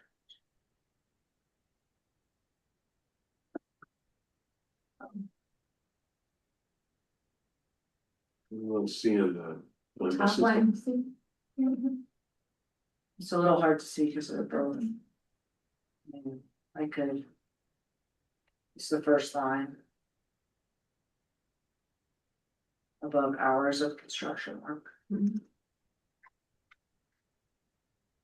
mean, if you wanted to bring it back, next month, we could do that too, so that you could review this. And then if you wanted to make other changes, you could consider that. I'm just not seeing the part that refers to the other part. I'm sure I'm missing something, but.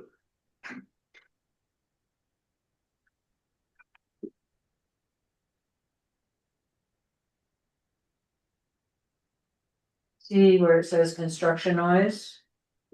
And then it Yes. says seek section 1004. Ah, got it. Thank you. Got it. Thank you.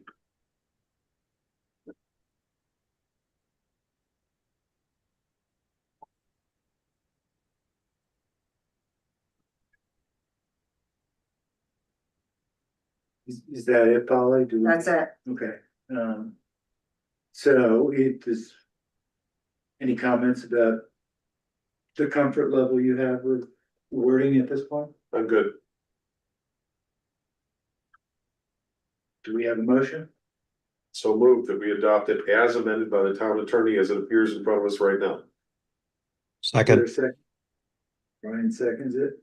Carol, Yes. Tanya, Yes. Bob's on a plane. Yes. Brian? yes. Oh, I'm sorry, missed that. John? Yes. Okay, motion carried.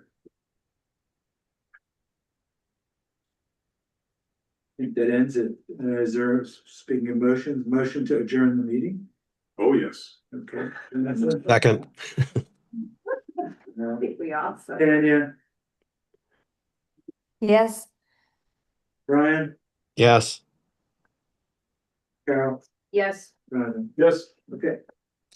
Aloha all. from Hawaii. Welcome to trial by fire, Brian and Tanya. All right, see you guys. Bye, everyone. Thank you. What is this?